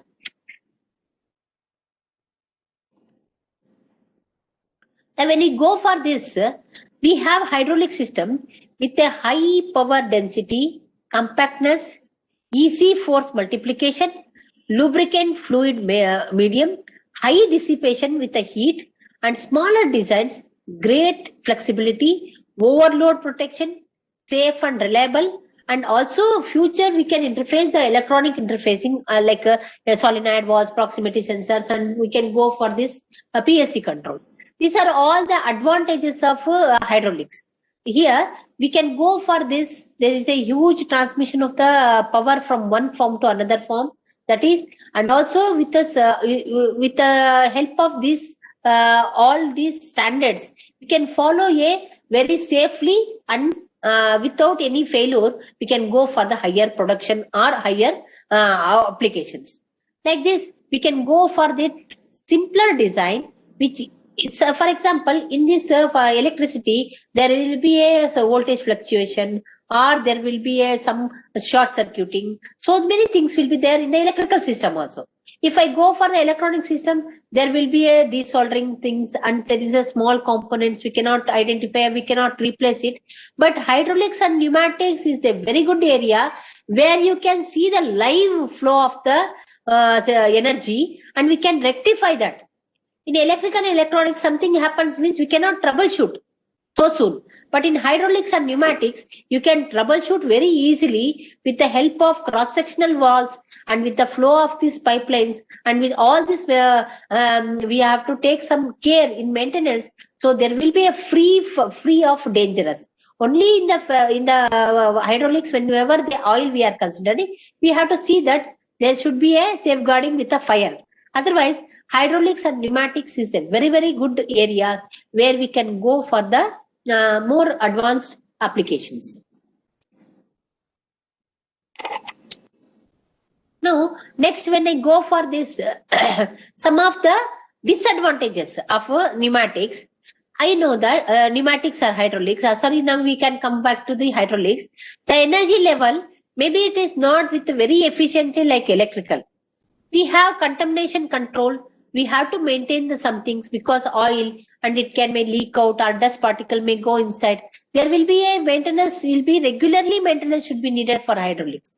And some leakages will be there, or bursting of the hose because of the suction lines, pressure lines. Some there is a variation. There will be a burst out, line burst out, we'll say that. So that we have to take all this consideration. And also very important is we have to take the temperature dependency also. Temperature increases, viscosity decreases. When the viscosity decreases, then it is inversely problematic for the load and also the internal structure. So because of this, temperature is also a very important factor. And wherever we are going for hydraulics, we know that there will be fire hazards, and there will be a problem for the whole systems and also surroundings also. And also, when we go for the waste disposal, after some period of this, the oil get contaminated because of the closed loop systems. It is recirculating into the system, and it may be all the whatever our useful applications are there, whether it is a JCB or it is a elevator or some machines or automobiles, it is exposed to environment. There will be a dust or moisture or water vapors or so many cavities, or maybe differently affecting the things.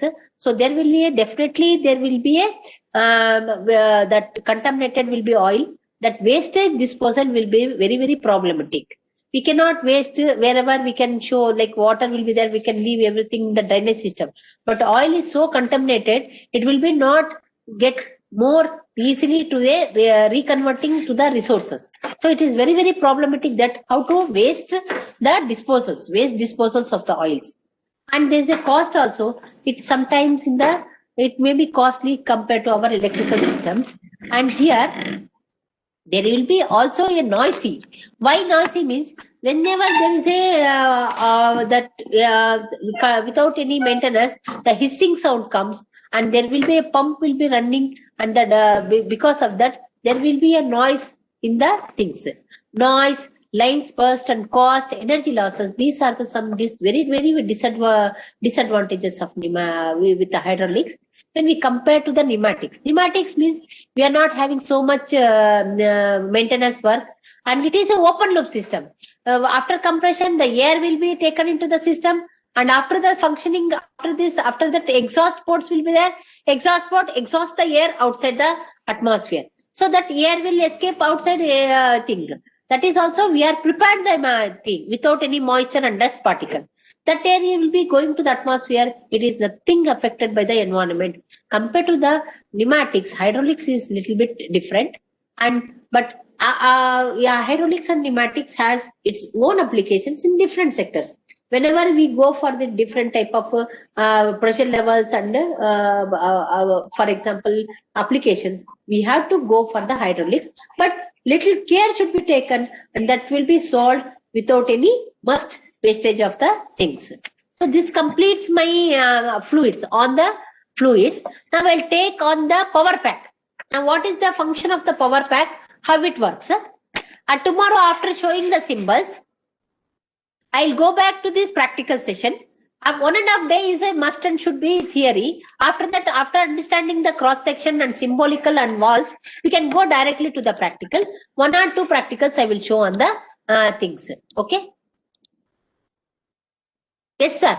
Yes, sir. We can do the offline training also, sir. All these days, I told you, from last 25 years, we are doing offline only.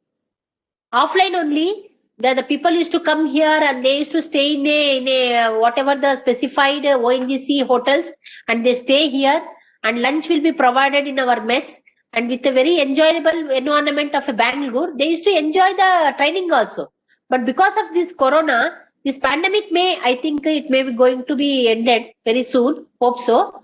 So after this, you will be definitely, you are graduate engineers of this year selected, very young people.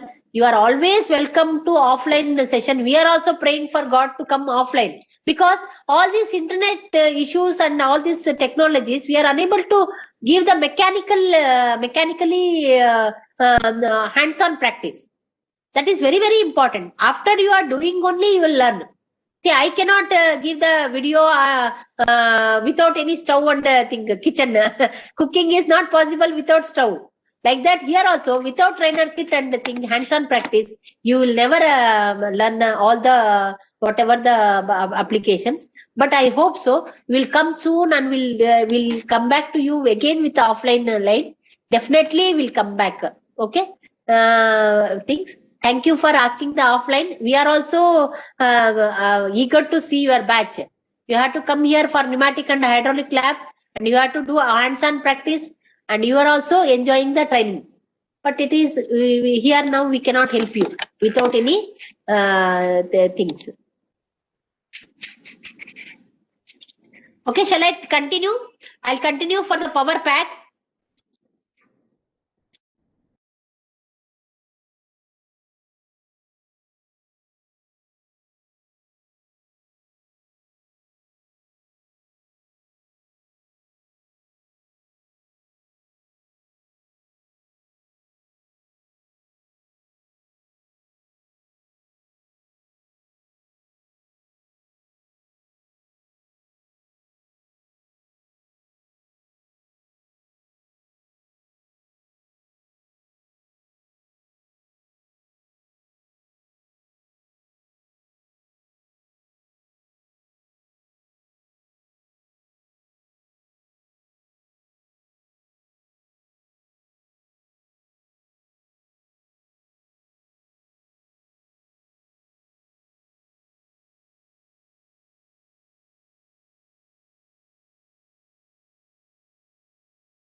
Welcome back to the session.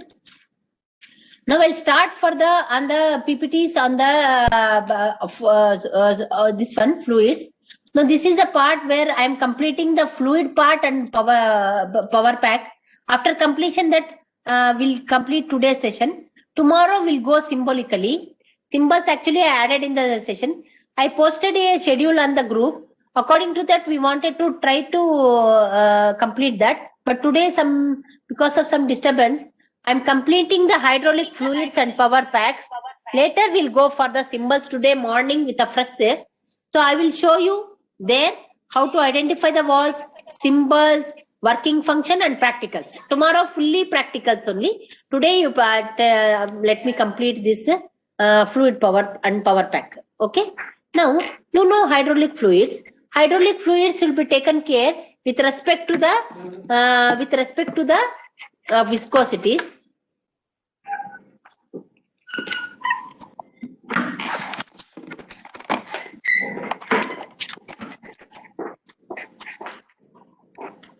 Now, a ideal hydraulic fluids. For example, if you think that is a ideal one, what it should be have? It should not have no resistance to flow. It should not have any resistance for the flow of the things. It should have always a zero viscosity. You know that viscosity should be having minimum, means you can work without any resistance. So that will be going for the smooth functioning. But this is with concept to the ideal hydraulic powers. The thinnest fluid that will do the work effectively with the minimum pressure drops, because a pressure drop is one which is energy loss.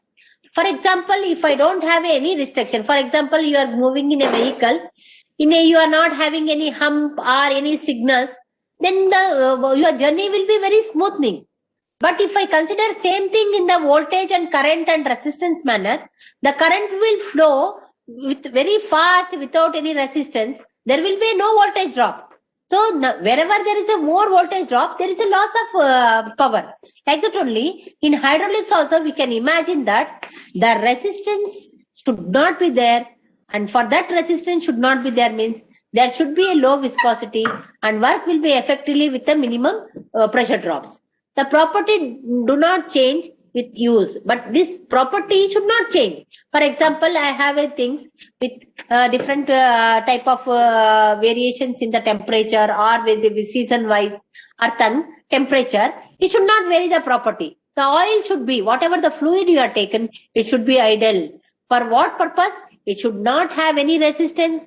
It should have zero viscosity. There should be minimum pressure drops, and it should not have any change in the variant. It should not variant for any type of seasonal variations, whether it is temperature or whether it is a moisture, whether it is a humidity. When comparing to this, the function of hydraulic fluid, what is the main function of hydraulic fluid? It has two type of functions. The main function is transmission of power. I want to transfer the energy from one point to another point. For that, the power will be transmitted, whether it is from fluid power to mechanical power, or it from fluid power to electronic, or whether it is converted to any type of different type of energies. There should be a smooth functioning. That is nothing but transmission of power. That is called main function. Secondary function is that fluid should have produce a thin layer of film between the moving surfaces, like lubricant. It should work as a lubricant for the parts of the surfaces or parts of the machine. Now, we want should be a variation between the input and output oils, or suction lines and exhaust lines. That time a sealing should be there with a perfectly, there should not be have any leakage. So that sealing should be have against a high pressure inside the hydraulic component. The sealing should be makes a very, very important role in that there is a differentiation between the pressure levels. For example, if you go for the inside, the hydraulic components or hydraulic valves or hydraulic actuator, that's removal of dust, moisture and air, that should be that place or that valves or whatever the things, it should be free from the dust particles, moisture and air. Protection against the corrosion, that it should also serves the function for corrosion, and also it should mainly functions for the dissipation of heat. So all these secondary functions, it should be very, very important with respect to with including the transmission of power. It should also transmit the power with respect to all these things, that all these function also it should take care. Whether it is taking care of the seals, whether it is taking care of the corrosion, whether it is taking up the heat, or all the things, it should be parallelly, it should move as a secondary functions. The fluid should have all these good qualities. Now we have to prepare the hydraulic fluids, isn't it? Now, preparation of hydraulic fluid is also with respect to the grades of the oils. For example, in the market, if you go for different type of grades, 48 grade, 64 grade, or different 88 or something like that, it is having some grades of oil with respect to the combination of additives, fluids, everything. According to that, it depends upon the directly proportional to the viscosity, load, and also with respect to the applications. Now, now hydraulic fluid consisting of the base fluid plus additives. The base fluids possess all the essential characteristics. Example, petroleum based, water based, synthetic based, vegetable oil based. Nowadays, you know that we are taking care of environment very much because it's day by day it's getting polluted. For this, nowadays, all the industries, all the ISO part, everyone, they are saying that, suggesting that you have to go for the vegetable oil based type, because when we dispose outside to the environment, it should not harm the environment. For that, we are going for more vegetable oil based things. But as you know that it depends upon the cost also. For example, when you go for the vegetable oil based type of fluids, it obviously will be having higher rates. So, but we have to safeguard and we have to take steps to save our environment. So, this different type of based oils are there. No, preparation of hydraulic fluids. How we prepare the hydraulic fluids? What are the factors we have to take in consideration? How to prepare with a very good quality, very hygienic conditions, with all variations with respect to the temperature, dust particles, all this corrosion. We have to take some factors with respect to all these points. Additives is used for improving the properties. We know that additives, for example, if your engine oil, if you mix oil, that will help in the movements of the things. Like that also, here also, additives will give the more strength to the fluids. Now, this strength is coming according to what we making the mixtures. That is, to make it is thinner, make it is flow better, and reduce the wear and tear. So, whatever the additives we are adding for our benefits, it should go for the very better for energy flow. For example, they improve the viscosity. They should improve the viscosity. For example, if they are having any variation in the temperature, the viscosity should be in the standard. So it should not vary in the thing. That type of additives we should mix. Protect from oxidation.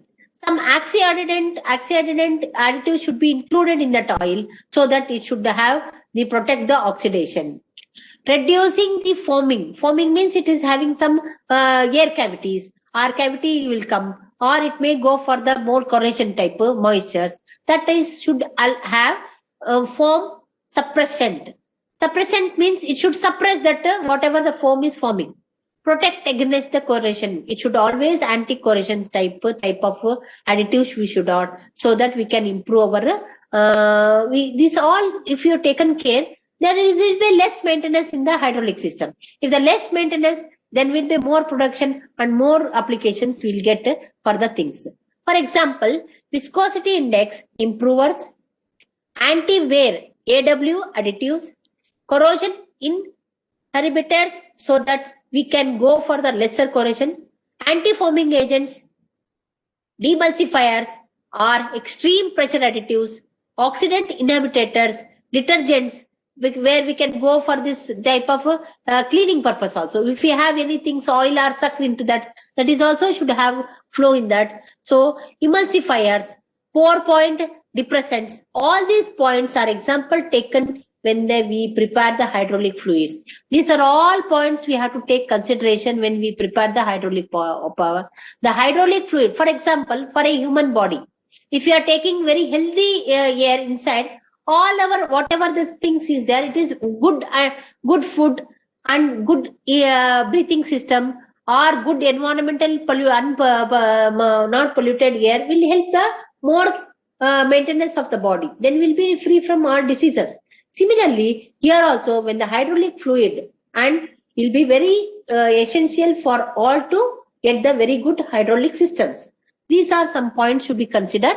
according to when the preparation of the hydraulic fluids, and also we have to safeguard the environment also.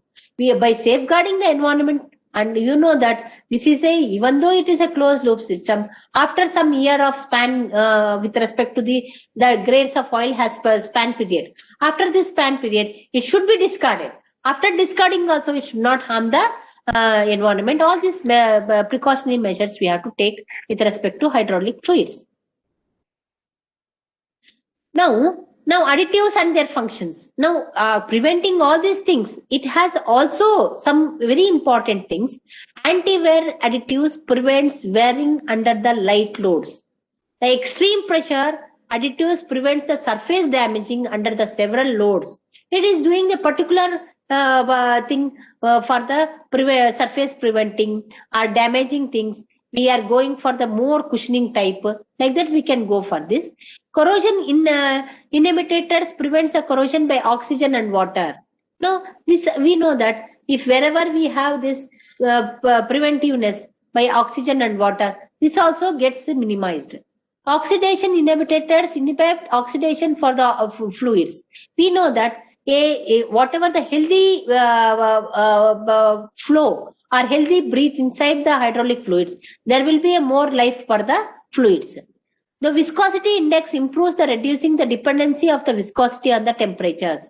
So viscosity index, we have to see that it should improve reduces the dependency on the viscosity on the temperature. There should whatever the variant in the temperature, it should not affect the viscosity, so that our load and with the load also should be managed with the high viscosities. Now, requirements for the hydraulic fluids. What are the requirements? Whatever we have to take care, what are the requirements we have to see that for a stable one with all working conditions. The ability to work at high pressures and temperature. My fluid should be very strong in all with respect to all pressure levels and temperatures.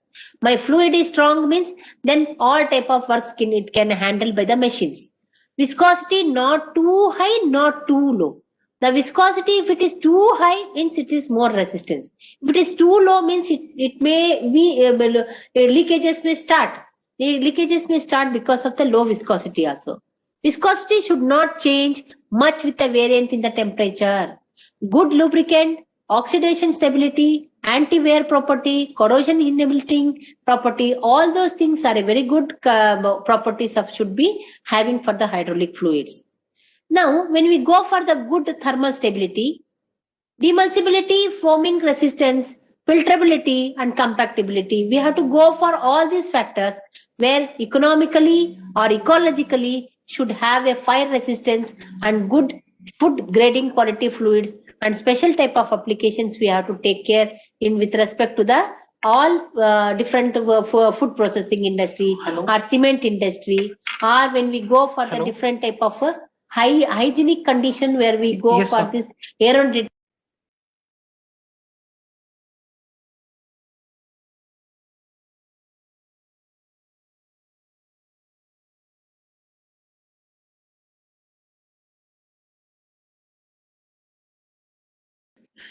When you take into the consideration capable of providing a long life for the machine or hydraulic system, we have to take overall performance. So these all selections should be very, very necessary and should be taken care by the system in the maintenance sections. These are the selections of the right type of fluids given in hydraulic applications is very, we have to take with a very difficulty.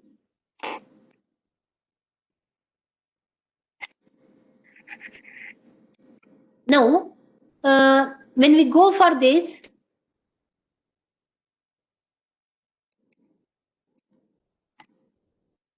now we want to see that what are the different characteristics of the fluid. A fluid must be thin, low viscosity, enough to flow from easily, but thick, high viscosity oils, enough to seal and maintain the lubricating film between the sliding surfaces. 2. Viscosity fluid produces a high pressure drops, sludgy operation and low mechanical efficiency and high power consumption. It should not consume the power. It may also trigger the cavities and filter damages. As I showed on some videos, you can see some cavitation will form Because of this, we should have to taken care in the selection of viscosity. Low viscosity fluids results in the premature of wear of precision parts, reduces the volumetric efficiency. Whatever the low viscosity fluids will result in all these damages. It may cause the excessive wear for the moving parts and excessively internal leakage will be start. If I take low viscosity, there will be so many internal parts leakage will be start. Correct viscosity must determines to meet the function assigned to it. Viscosity choice is always the compromise to meet the conflicting the requirements. Now, it is depending upon the load level and the pressure level. A very important part is now viscosity makes very important the maintenance of the hydraulic system.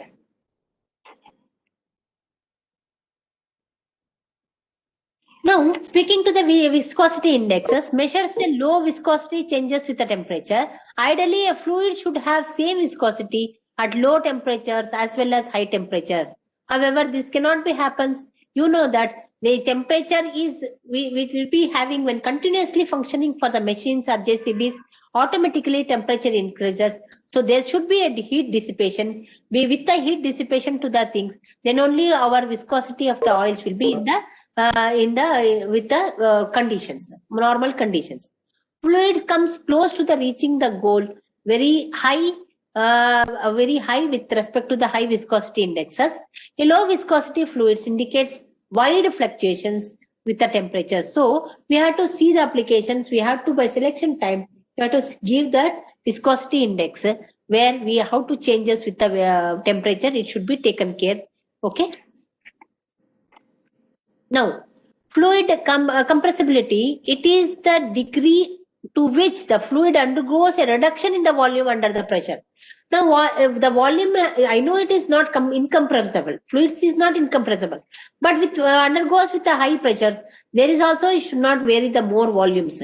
So we have to take that a good hydraulic fluid should be very low compressibility so that it remains stiff and provides a fast responses.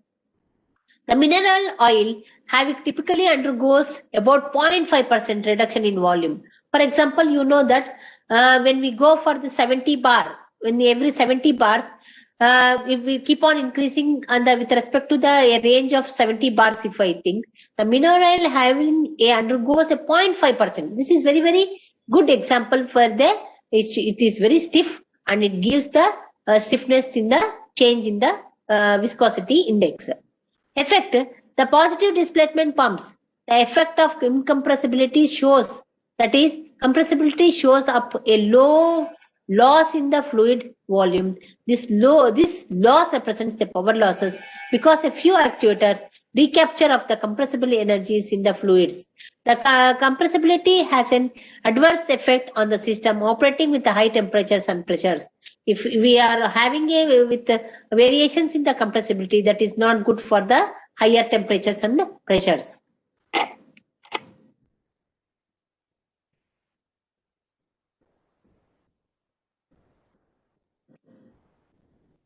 This is also gives an explanation for what is meant by oxidation resistance. A good fluid should resist any reaction with the oxygen and resist the formation of acids, sludge or varnish. When we go for with respect to the acids and bases, the mineral oil, it is having a variation with respect to the oxygen. The acid can attack the system parts and the particularly soft metals.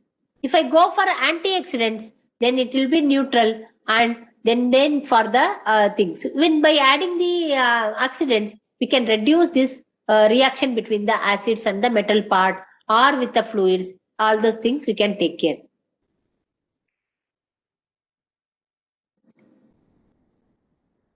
Now, water separability, that is demulsibility, that is water enters in the hydraulic system that can emulsify and promote the collection of dust and dirt. the water that is promotes the corrosion of the component, significantly impair of these lubrication properties, increase in the wear of the corrosion, promotes the fluids, oxidation, duplicit activities, and plug filters.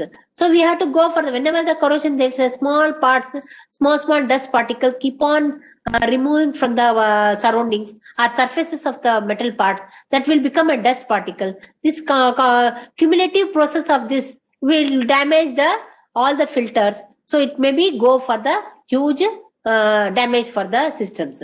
So alternately, what we can use, base fluids can be blended with the appropriate demulsification, that is water separation things, allows easy for the separate the water. These all measures will be taken care by the some fluid industries, where we are preparing with respect to that, with respect to the viscosity, all these additives, and also whatever the things we take care with the good systems.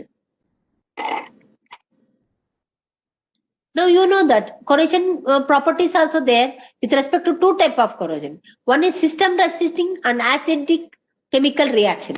Wherever we go for the different things, there is maybe ferrous metals, there may be iron metals, or it may go for different type of things. There, so with respect to this, that corrosion property will change. According to that, the most hydraulic fluids contains the dust inhibitors to reduce the corrosion, cause the effect of water and other products of the oxidation. To protect against the chemical corrosion, suitable additives should be added, and it should be used for the very good hydraulic fluid conditions. Now, it should also have three basic stability. It should have a stable, it should have a stiffness, chemical stability, and thermal stability.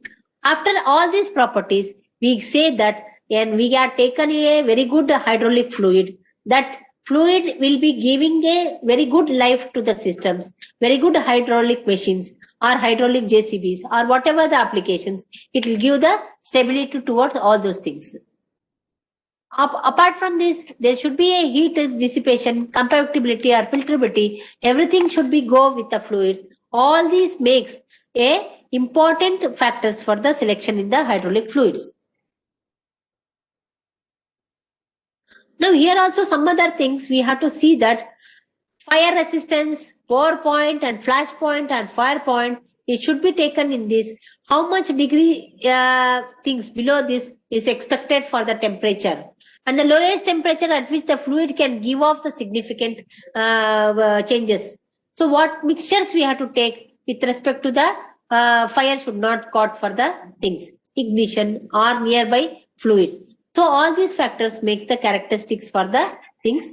This I am going to share for you all those things. If you go in details with the viscosity and fluids, you can go for this. They are different type: mineral based oils, petroleum based fluids, or fire resistance fluids, biodegradable resistance, food graded fluids. All the differents are available in the market. With respect to your application, you have to select such that it should give a long life for the things. Here also we are going for the mineral based oils, vegetable based oils, petroleum based oils. All those things have a fluids. It is also having advantages and disadvantages. For example, if I take mineral based fluids, they possess most of the desirable property of the hydraulic power transmission media. The main advantages, it is inert and lubricating and corrosion inhibited properties. They are low cost fluids and available in a wide range of viscosity. If I go for the mineral based, it is it is having low cost and high range viscosities. For example, machine side, when we're not going for the deep in the perfection, we go mineral based oils. But this has some drawbacks also. They are flammable under normal conditions and can also become more explosive when the subjected to the high pressure and temperatures. So here also seals may also be damaged. So this type of explosions should be avoided with other type of things. So it is having advantages as well as disadvantages. Fluid category: fire resistance fluids, water based fluids, and synthetic based fluids. All these things we go with respect to the water, oil in water emulsion, that is 95% of water and 5% of oil. Water in oil time in a invert emulsion means 40% water, 60% oil. Synthetic means phosphate esters and polyoil esters and halogenated hydrocarbons. Such type of fluids are also categorized under the different type of things. Now, biodegradable fluids are nowadays becoming more popular. In many environmental sensitive applications, there is an increase in the demand of economical safe fluids. Biodegradable fluids will break into the constant parts and into the event. Then after that, it will go for the naturally decay of bacteria and thus prevents a long-term environmental damages. This is also, it is very good for the environment respect. In type of fluids must be readily biogenerated by the breaking down 60% of the fluids into harmless products and exposed to the atmosphere over a 28 days or some days. It should be degraded and it is reconverted into renewable energies. So based on the fluid biodegradable hydrophobic things, we have three types: synthetic esters, polyglycols, and vegetable oils. These are the things which is very friendly to the environment. And also nowadays ISO says that standards of the environmental things, they say that we have to use biodegradable fluids. Now, food grade oils. Equipments used for the food industries are carefully designed to avoid contact of machine lubricants and food products. Here we have to very risky that we should not go on the other type of things. Only food grade type of only oil should be taken care. So this says that how we are going for the different type of hydraulic things, how we can go for the things. Now, contamination, the various types of contamination are introduced in the hydraulic system from different sources. The types of contamination found in the hydraulic systems is particulates, that is whatever the particles coming inside from the environment, that may be water, air, chemical or biological. Then particulates means hard particles such as dust, silica, carbon, so many things will be very harmful to that. Soft particles like rubber, fiber and microorganisms etc. may go for the particulates. Now, particulates contaminants are generally classified as slits or chips. Slits accumulate the particles less than 5 micrometers in a critical area over the period of a time. So, chips may go for less than that 5 micrometers. So, here chips or particles should be in the, even though it is very small, but it disturbs in the flow of this, because of this flow rate will be reduced. Water, air, chemicals and biologically, all these are enemies of the fluids. These are all should be, as much as possible, it should be avoided so that my hydraulic fluid should be healthier and it should be long life and it should not harm the outside environment. Now, when we go for the sources for contamination, there are different sources which comes in the day-to-day life. So all those things, environment and maybe all those things should be taken care so that only my maintenance will be reduced. The effects of contamination. What are the different type of effects of contamination should be seen, and we have to go see for the other accessories and others jamming, sticking between the walls components, or will go for the acidic or oxidation. So many factors we go for this effects for the contamination. So as much as possible we have to reduce this, then only my system will be taken care.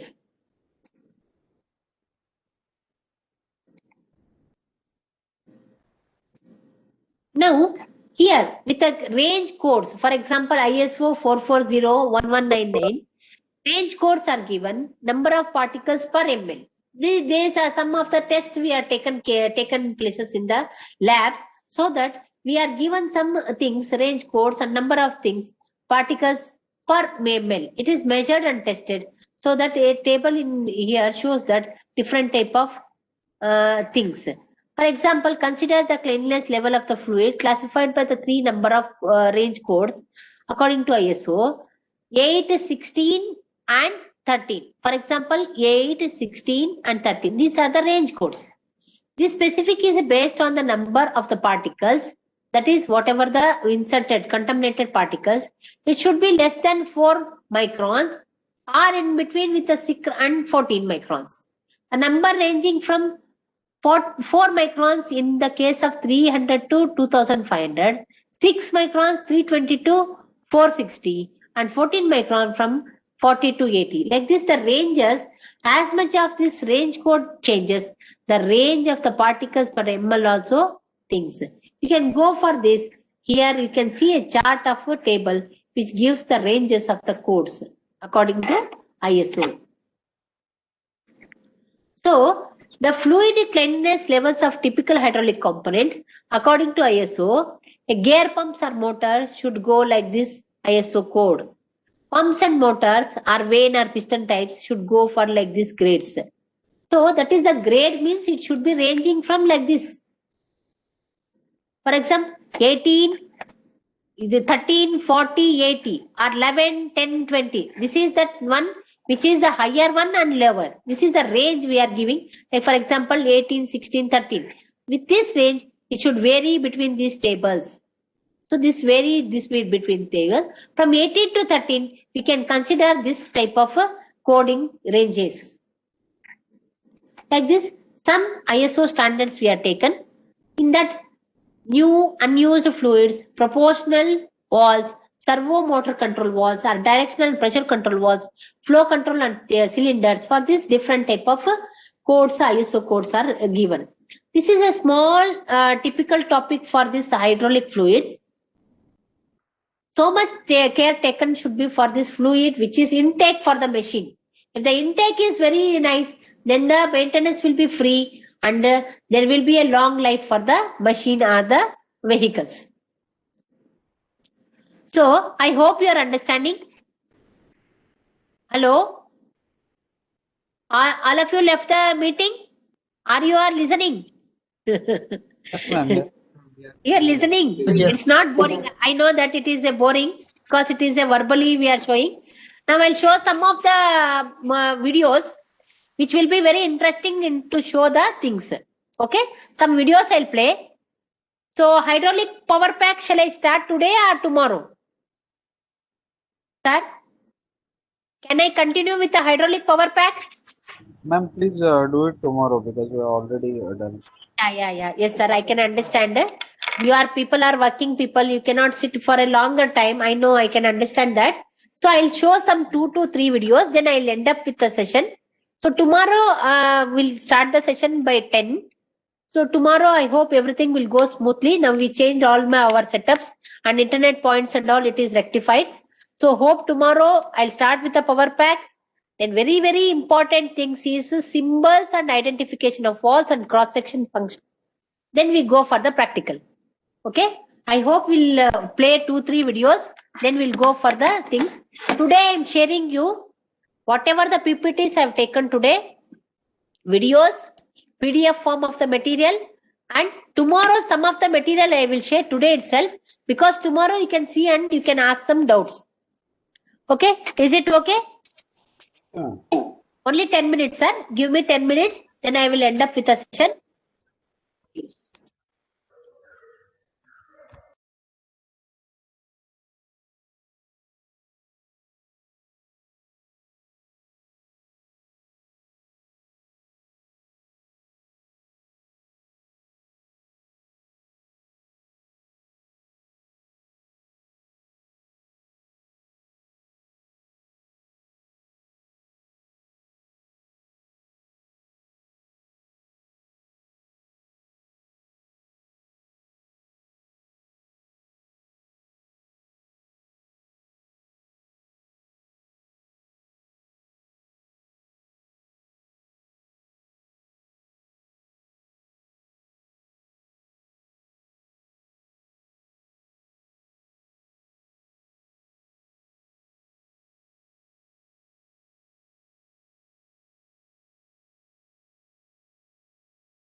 In the chapter Designing a Hydraulic System, we saw that between the power supply unit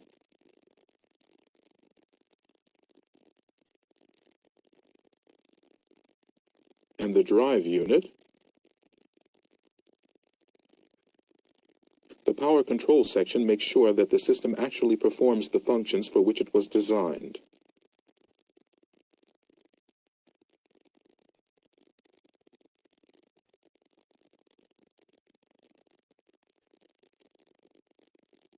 Valves are the components in the system that control the energy flow, that is, the oil flow. This makes them a kind of interface between power supply and the drive unit. They open the flow path or they close it. They direct the oil flow. They regulate flow rate and oil pressure. Valves come in the form of poppet valves,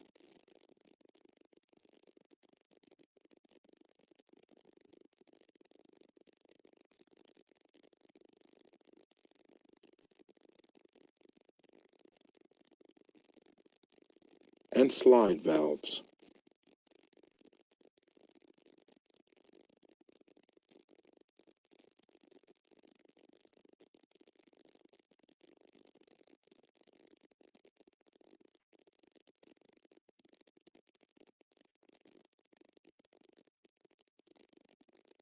In poppet valves, a sphere or cone is pressed onto the valve seat, closing off the flow passage. Poppet valves are tight sealing and designed mainly as 2- and 3-way valves.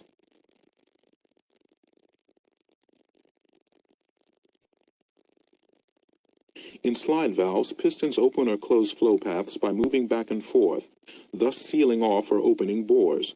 The piston needs a certain amount of tolerance, which is why this type of valve doesn't seal as tightly as poppet valves, so they're only used for pressure of up to 315 bar.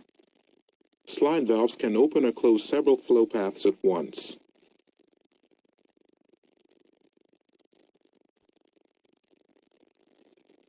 There are various ways of actuating hydraulic valves. Manually by lever,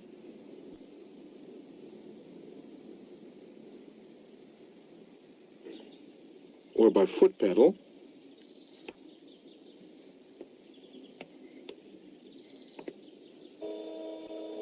mechanically by roller lever,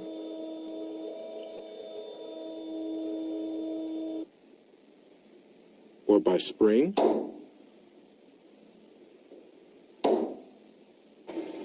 or electrically, as in the case of these solenoid valves.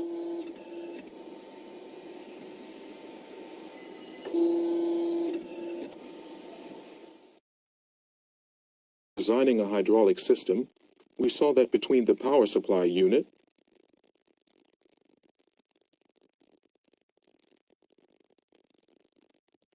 and the drive unit, the power control section makes sure that the system actually performs the functions for which it was designed.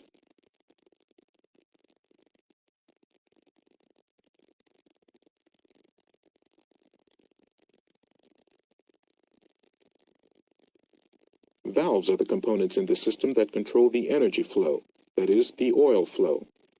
This makes them a kind of interface between power supply and the drive unit. They open the flow path or they close it. They direct the oil flow.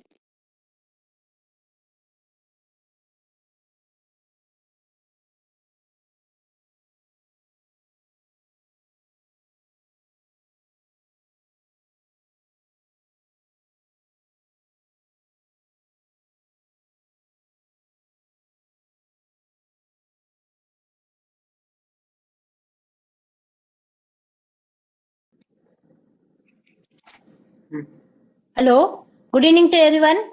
Shall I stop the session? Shall we end the session?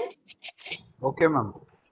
Okay, tomorrow with a fresh mood and with a very good things. We'll start with the symbols and whatever the hydraulic power pack, everything. We'll go for the cross section and animated walls. then we'll understand the function of the walls, because walls is the main heart of the systems. If you understand these walls, you are working people on the walls, so you have to identify the walls. So it will be interesting for you tomorrow. So we'll work on some more practicals, which is in this trainer kits. So after this, we go for the better design and the more things. And the day after tomorrow, my guest faculty will come from industry. He will give some more examples. Before that, we have to complete all our fundamentals. The extra things will be done by our extra guest faculty. So tomorrow we'll meet. So thank you for everyone listening and cooperating with all our things. So sorry for any disturbance it is happened today. So this is some of net issues and some our setup issue. So I hope you can give me tomorrow also with chance. I will complete our tomorrow session very good. Okay. Thank you. Okay, Thank you, I'll ma'am. end up the session. Okay, thank you very much to all. Sorry is required.